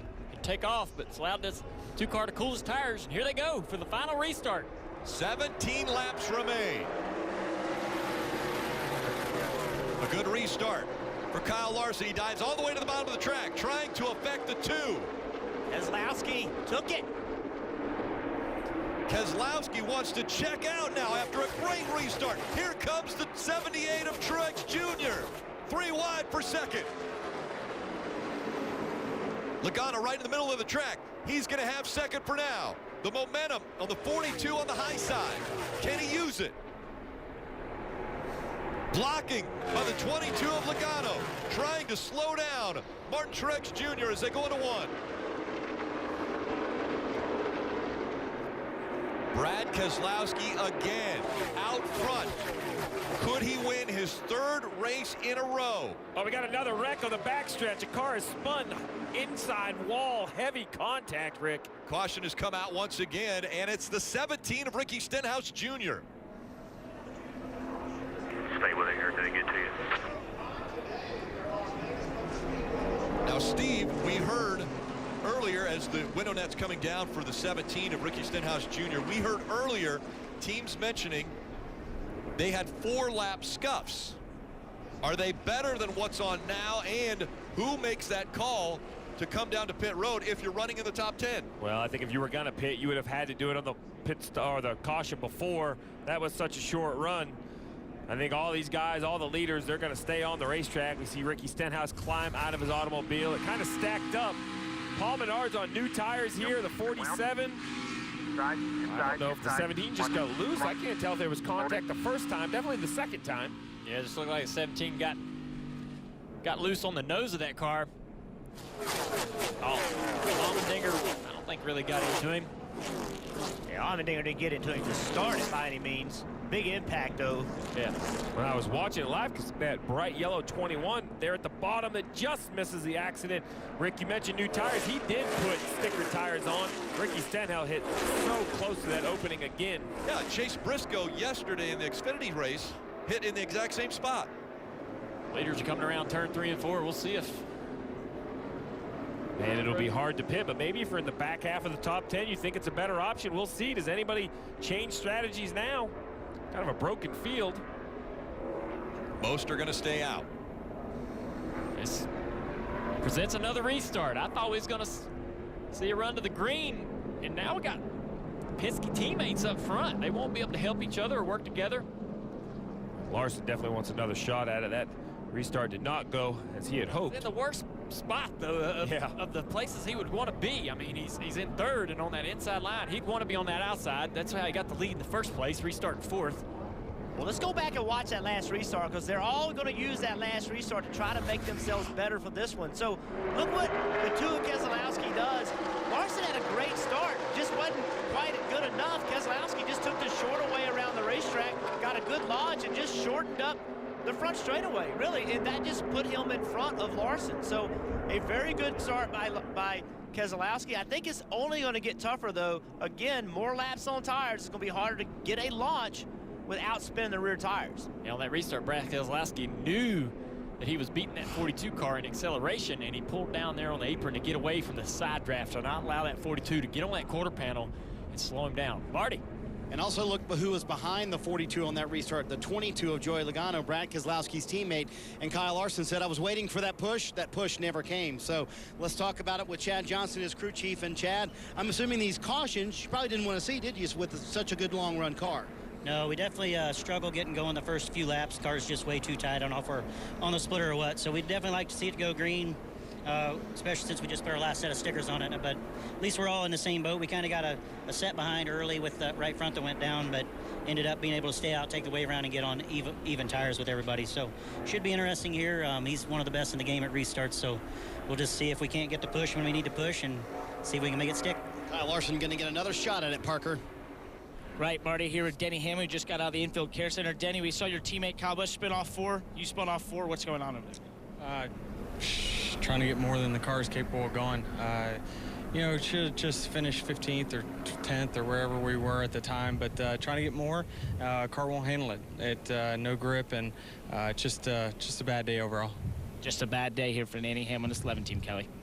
All right, what was a great restart for Joey Logano in that 22 team, and now this time Todd Gordon, he'll be starting from the front row. It's going to be a short shootout potentially to the checkered flag. What do you want to see out of Joey? Yeah, just good clean shifts here and doing what he does. He's pretty good. You put him on the front row. Obviously, racing our teammate there, good position to be, but you know, just proud of the whole team and where they've gotten us to, and we've slugged all day. We haven't had the fastest car, but we've had speed at times, and short run's not been a bad thing.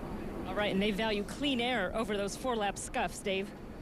And now Brad Keselowski gets to drag race with his teammate on this restart. What's the 2-car got? Well, had a good day. You know, I'm real proud of these guys on pit road. We've gained a lot of spots today, numerous times, and gotten us a lead, and that's key to getting that clean air. Our car's been solid, not quite the speed that the 78 has, but I feel like we're second best right now. And with a short run here at the end, I think if we can get the lead here and get that clean air, I think we got a shot at it. So, like I said, it's been a fun day. We were able to win a stage.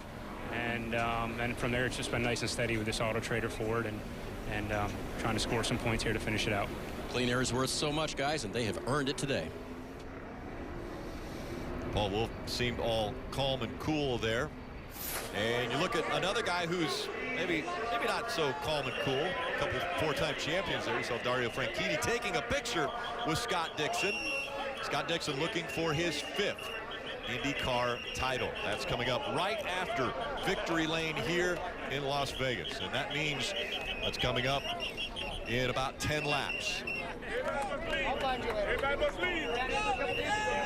And they are ready to go. Scott Dixon, all smiles. It'll be hard, though. He only has a 19-point lead over Alexander Rossi, and it's double points for this final race at Sonoma. Saw Chip Ganassi standing there in the background. Have to wonder if he's keeping a close tabs on this race.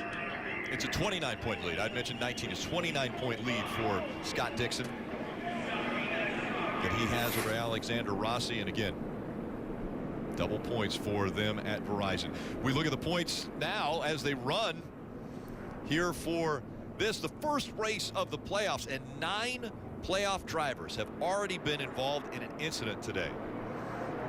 How about Jimmie Johnson? Up to 10th after he was back down in the 17th position. Excuse me, the 15th position of the 16 drivers. Look at those bonus points for Brad Keselowski, man. He's got 25 bonus points. Counting more if he gets this race win.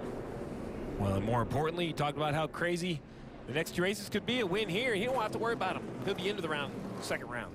We've seen this before. Teammates side by side. Keselowski on the inside, Logano on the outside. Then Larson and Truex Jr. making up row 2. Logano spun his tires in the outside lane. That's going to help Larson. Larson trying to take over second. He moves ahead of the 22. Keselowski out front. Larson running second. Here comes Ryan Blaney in the 12. And on the outside, Martin Truex Jr. with momentum. Contact. Now all the way down to the bottom of the track. He's trying to take second away from Blaney. Behind these guys, they're 3 wide. Trouble. We got trouble. Jimmie Johnson's in the fence. There's smoke coming out of the left front. Jimmie Johnson's got a right front tire issue. Contact between the 12 and the 78 on the apron. Clint Boyer has a problem, too. Clint Boyer's hit the wall. Yeah. See all the damage to the 48. More playoff contenders with problems. Now 11 different playoff contenders have been involved in accidents. Alex Bowman's going to have a problem, too. I think he has a tire down as well. He does. He has a left front tire down. 3 more playoff contenders in 1 lap.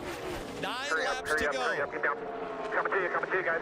He's going to try to get to pit road. He will. That's Alex Bowman on the right side of your screen. Racing continuing, and Keselowski checking out. A second lead over Blaney.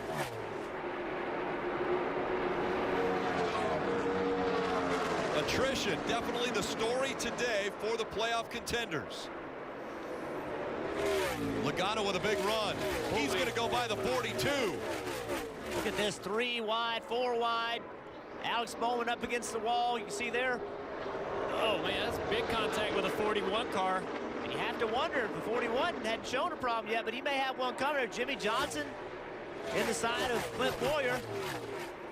And Logano almost into the wall as he came out of turn 2. Now Logano slowing down because he has a 78 coming up on the inside. Kyle Larson's jumped up to that very top. There's too much going on, Rick. I can't keep up with it.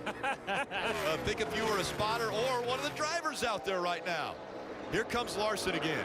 Tucked in behind the 22. He's going to run that high line. The 41 of Kurt Busch is off the pace, but still out on the racetrack. 12th position.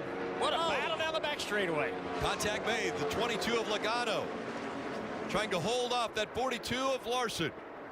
Larson all the way up against the wall again. And now he tries to get by the 78 of Martin Truex Jr.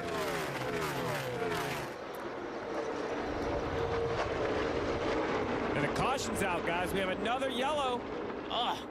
It's going to be a sprint to the finish. Must be some debris on the track from all those issues. How could there be debris? There was only 5 cars with flat tires. My goodness. Talking about debris in turn 2. Saw coming out of turn 2, the 22 sliding up the racetrack. He gets into the wall. Wow, that's another big contact. Now he has to be nervous. Remember what happened to Jamie McMurray early in the race? He got into the wall similar to that, and he ended up blowing a tire. Certainly, you can see this is a tires have been rubbing on for sure. Kelly. Joey Logano saying he doesn't feel or hear anything as a result of hitting that wall in that 22 car. The team just saying they think they're all good. It's a great break too for Kurt Busch. But big contact on the back straightaway with Alex Bowman. He's able to get this caution, probably come down pit road and take a look at that car because he was going backwards there. Clint Bowyer, Bowman, Johnson, Jimmy Johnson, they're all 2 laps down. They'll probably be on pit road as well to make repairs. All the talk about the big 3. So much speed all year out of Stewart-Haas Racing. So much speed out of Joe Gibbs Racing. And here we have Penske. 1, 2, 3 in the first race of the playoffs. NASCAR has called this a quickie yellow. If you're on the lead lap or not on the lead lap, you can come to pit road when pit road is open. And when they come back by, it'll be just 4 laps of racing to go. You mentioned Penske. The only car so far this year that hasn't won from the Penske stable is that 12 car, Blaney. Wonder how aggressive he's going to be here. All day long, the car's been restarting at the top of the racetrack, but Brad Keselowski's changed the script up a little bit, restarting on the bottom. And as soon as they made a comment in the drivers' meeting to tell the drivers they can't change lanes before the start-finish line. The leader cannot go down on the apron. Brad's waiting till beyond the start-finish line to get down on that apron, get away from the side draft of the outside line. Dave. Junior, you see the 88 on pit road, a little more damage repair there, and they'll get Alex back off as well. The 41 of Kurt Busch came down pit road as well. They'll get a change of tires and a little bit of damage control there on the 41, Parker. Right, Dave, and his teammate Jimmy Johnson here also fixing some of that damage, trying to pull the fenders out on the right side. They went 2 laps down when they had to pit under green. Took away a great run from these guys. Kelly? The 14 of Clint Bowyer's also been on pit road. He's been down pit road, in fact, a couple of times since he had pretty heavy contact. You can see the damage there on the right side as they try to hammer out that right front fender, and they'll get him some not sticker Goodyear tires, but some fully inflated ones anyway. Probably those 4-lap tires that we heard that the crews had. And they continue to work on Clint Bowyer's 14. Again, amazing day. Yeah. So many times we were wondering, would they continue to play it cautious? Well, nobody's playing it cautious. There's Roger Penske. He's out in Sonoma saying, what's going on back in Vegas? The caution comes out once again here, and they're waiting to fire the engines out in Sonoma. Literally waiting for this race to be over so they can start theirs. Let's take a look at the points here. Talk about how Jimmy Johnson and those guys were doing such a great job today with those issues we just saw.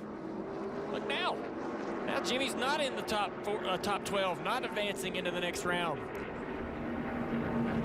Yeah, he'll have 2 more races. And so many people have had trouble that you got a guy like Kevin Harvick who had trouble early in the race. Well, it doesn't look like it hurt him that bad because so many other people have had trouble. Yeah. Guys, we have another restart coming with Ryan Blaney on the front row. Well, how did he get there? He's all the way back in the 3rd row, but look at this restart right here. You mentioned Joey Logano spin the tires, the 42. He kind of runs the middle of the racetrack, and the 12 of Ryan Blaney. Look at this move through 1 and 2. The 42 runs the middle, leaves a little bit of air for the nose of Ryan Blaney. He drives right up to the left side of the 42 from 5th to 2nd. 1 lap, Marty. And Steve, you saw on that restart his teammate Joey Logano spin the tires. As you mentioned, they warned Ryan about that. If you're going to start on the outside here, which they thought Brad Keselowski would take the inside, you might spin the tires, so be very careful. Team Penske has led 113 laps today, Rick. Ryan Blaney's led 0 of them, but it doesn't matter. You only have to lead 1 to win. And the last time we saw the 42 in the 2nd row, he went to the lead 3 wide into turn 1. It's a 2-lap shootout to determine the winner of the first race of the playoffs. You win, you automatically advance into round 2. Penske making up row 1.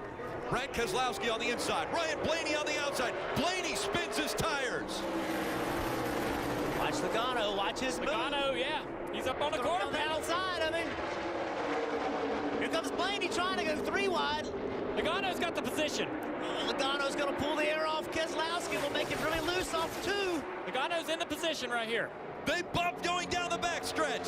Side by side for the lead. Diving into turn 3, Keselowski forging ahead of the 22. We got another crash. And they crash behind him with the 34 into the wall, collecting the 41 of Kurt Busch. 2 more playoff drivers, the 41 and the 14, both involved. And that means overtime. And another restart for Brad Keselowski. And Michael McDowell was having a really good run. He was running 11th spot right there. Would have been a great day for this team. And you see the fluid running out. They'll have to clean that up. The 38 also involved with David Reagan. 41's also on pit road with heavy damage. Said Clint Bowyer was involved. I thought he was involved, but he drove away. Hard to say. That car's seen better days. And now the question, can the 41 continue? Gonna get the red flag. Cars are gonna park over in turn 3. Red flag's out. Impressive move by Brad Keselowski, burying that car down into turn 3 to pull ahead and clear the 22. I had no idea he could drive the car into the corner that deep. When he, you think he did? I'm like, and he made it work. Holy smokes, these starts are crazy. Let's see some replays about how this crash here happened. A lot of guys involved. Still there, clear. Watch them here. Stay low, low, low, low, low. Go up high here. We're middle. There you go. Maybe See him. There you go. Nice job. Yeah, it was Reagan. They got Reagan. Reagan and McDowell. Yeah, right there. Teammates. Yeah, and 41 right behind him. 41 looks good till right there. I'll tell you what's surprising. There it is right here. You see on the left side of the screen, Reagan just got up the racetrack and got into McDowell. That's what started it. Next week is Richmond. That's supposed to be a short track. As much carnage as we've seen here, this looks more like a short track race than what we would see in Richmond. It's a playoffs, Rick. Every year, Jeff, you and I have this conversation. What do we say? Man, I don't know. I mean, is this elimination format going to change the way they drive? Yes, it is absolutely going to change the way they drive.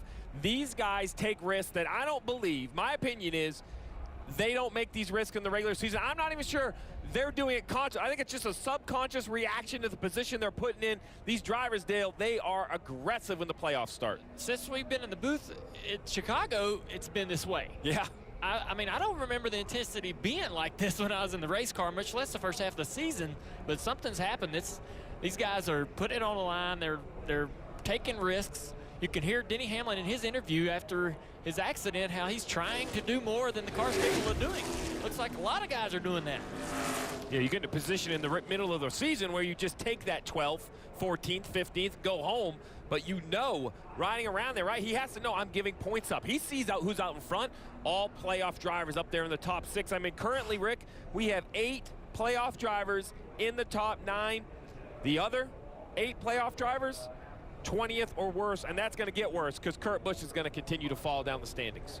I'll tell you who's not going to be happy about this cleanup in turn 4 is going to be Kyle Larson, because That's right up against the wall. And with only 2 laps, he was going to, I'm sure, try to find anywhere that someone wasn't going to run to make or take advantage of his starting position. He's back in 4th, which, again, we had mentioned that's kind of ideal for him to be on the outside of row 2. Yeah, if I'm him and he's looking at that, I bet he's thinking, well, I better get all my work done before I get over here in turn 4. Better do everything I can in 1 and 2. And a lot of work still to be done here. And so while we're waiting under a red flag condition, let's go out to Sonoma and check in with Lee Diffie.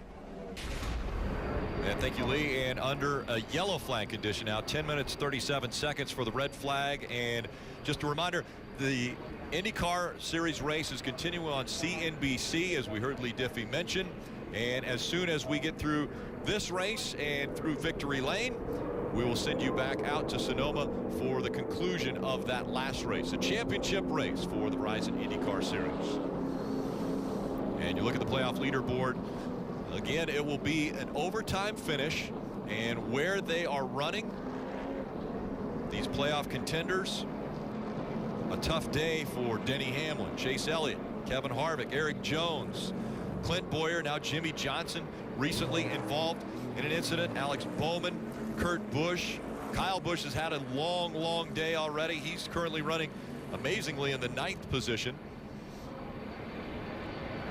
Very few cars in the playoffs haven't had damage or been involved in an incident today. Rick, it's a good thing it's a 400-mile race. I mean, if there was another 100 miles, I'm not sure there'd be any playoff cars left at the rate this race is going. It is just not the day for a playoff car. The 2 of Brad Keselowski has been very impressive on restarts. Let's listen into his radio. I'll just give you an update on a lap down situation. The 22, as he was passing us, clipped us and got us loose. We were down on the apron. The 22 was pushing, and when he got by us, he got us still loose. So you hear teammates talking about clipping us and getting us loose. Yeah, let's watch this replay of this last restart. It got aggressive. You see Logano, he was going to try to get a move underneath Keselowski, but Keselowski smartly went to the bottom, and then Joey jumped to the outside. And you and I both, Junior, thought Joey's in the hot seat. Where he needs to be, but Keselowski in the 3 did some crazy stuff. Brad, you know, Joey didn't really jump to the outside. Brad went to the apron. And Joey just stayed where he was. It was really interesting. That shows you right there, Brad wants to protect the bottom. He'd rather give Logano or whoever the outside. He is not going to give him the bottom. Alex Bowman, as well as Jimmy Johnson on pit road, 2 of the playoff contenders working on their cars after they've had some damage, significant damage. I don't know how long that red flag was, but those guys have been sitting in that car as we've been watching the IndyCar footage coverage from Sonoma. Those guys have been sitting over there in turn 3 in those cars over 150 degrees inside. That's going to take its toll on these guys physically, but mentally too. They will have to focus for 2 laps. I'd say from the start of that IndyCar race, maybe they were watching this race. Figured they'd hit something.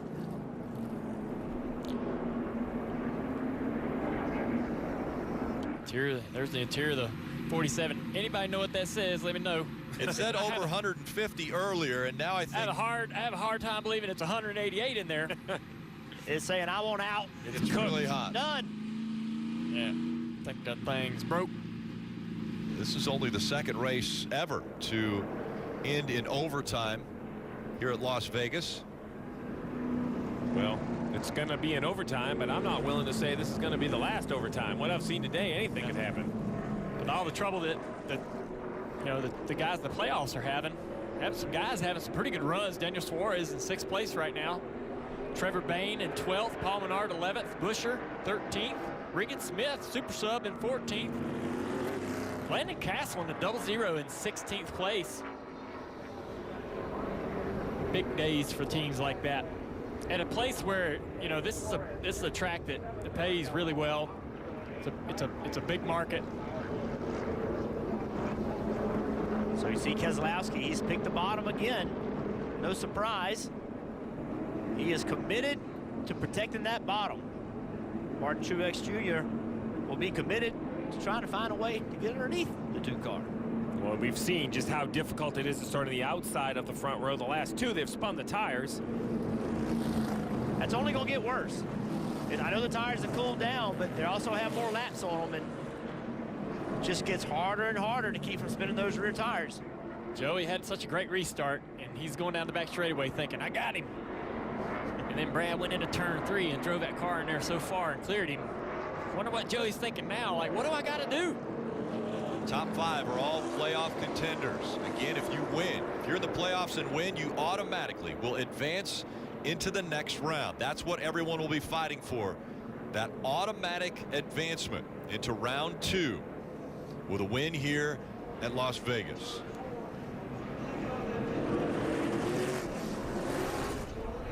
And coming out of turn 4, coming up on overtime presented by Credit One Bank. It'll be a 2-lap shootout. Not a good start for Joey. What's Truex going to do here? He's pushing the 2. Now he moves to the outside. But the side draft from Joey slowed him down a little bit, and that clears Keselowski. How about Larson on the bottom? Keselowski looks to be in great shape right here. Down the back stretch they go. Keselowski way out in front. An 8-car length lead already. 5 back in line. Larson all the way to the top of the racetrack. And now, one more time around. The final lap in Vegas. And how about Almirola back there underneath Blaney for 5th? Keselowski trying to keep the momentum up. He won the Southern 500 2 weeks ago. Last week, he wins the Brickyard 400. And now, he's going to be able to punch his ticket into round 2. Coming out of turn 4, Keselowski wins 3 in a row. He'll win at Vegas. Great job, everybody. Heck yeah.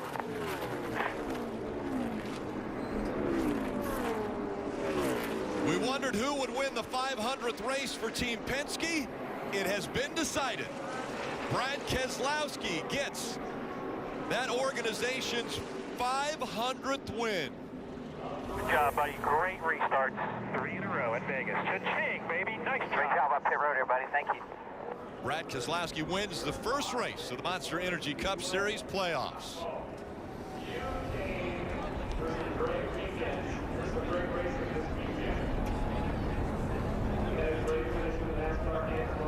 Well, his daughter's not going to have to kiss the bricks after this race. She didn't want to do that at the Brickyard in Indianapolis, but a tradition that Brad has continued after every win. What were those odds? Yeah, it was 64,000 to 1. And we had $1 on it, right? That you win could number win. 500, buddy. Win number 500. That you could win 3 races in a row on a 40-car field. Oh, yeah, he said, I forgot about that one. 500 as a company, man. Really proud. The Stars and Stripes always ride along with Brad Keselowski after each win. Such a huge supporter of the armed forces as well as the veterans.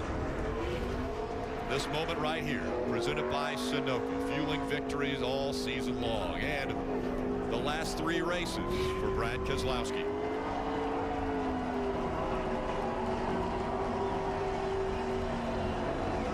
They really weren't on the radar earlier in the year. Stewart-Haas, they were the dominant Ford team all season. I'd say they weren't on the radar 3 weeks ago. I mean, these guys, 3 in a row. I didn't think they could win a race in the playoffs. Prove me wrong. Well, he just won the first one. And he's piling up these playoff points that are going to carry him through these rounds. And of course, out in Sonoma, they've got an eye on not only the race there for the Verizon IndyCar Series, but the captain's watching back here. And yes, that's right, 500 for Roger Penske, the celebration already underway, and the smiles for the captain.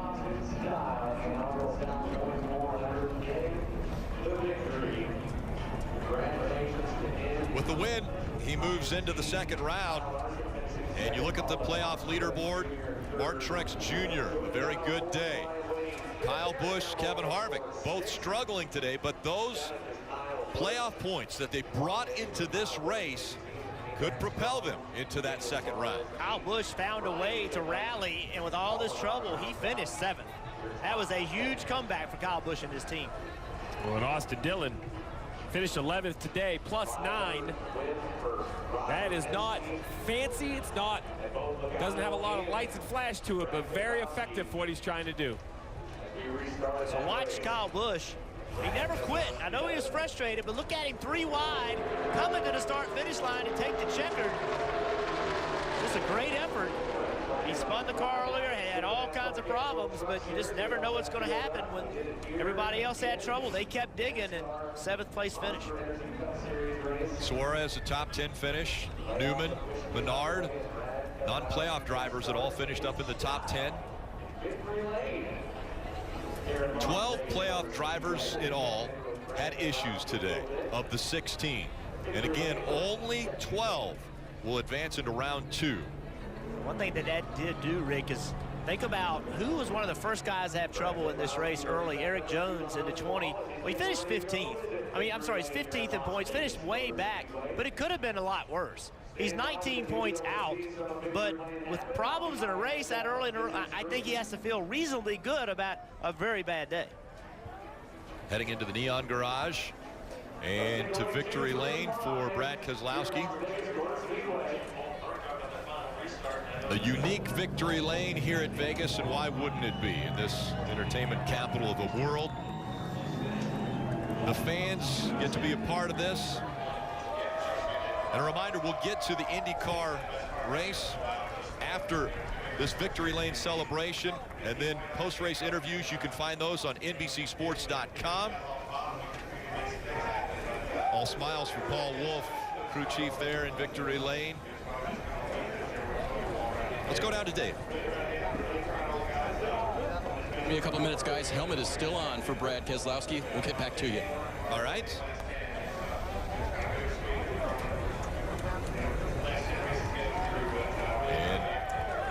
The uniqueness of Las Vegas, you see fans able to enjoy the victory lane celebration. And what a day and what 3 weeks it has been for Brad Keselowski.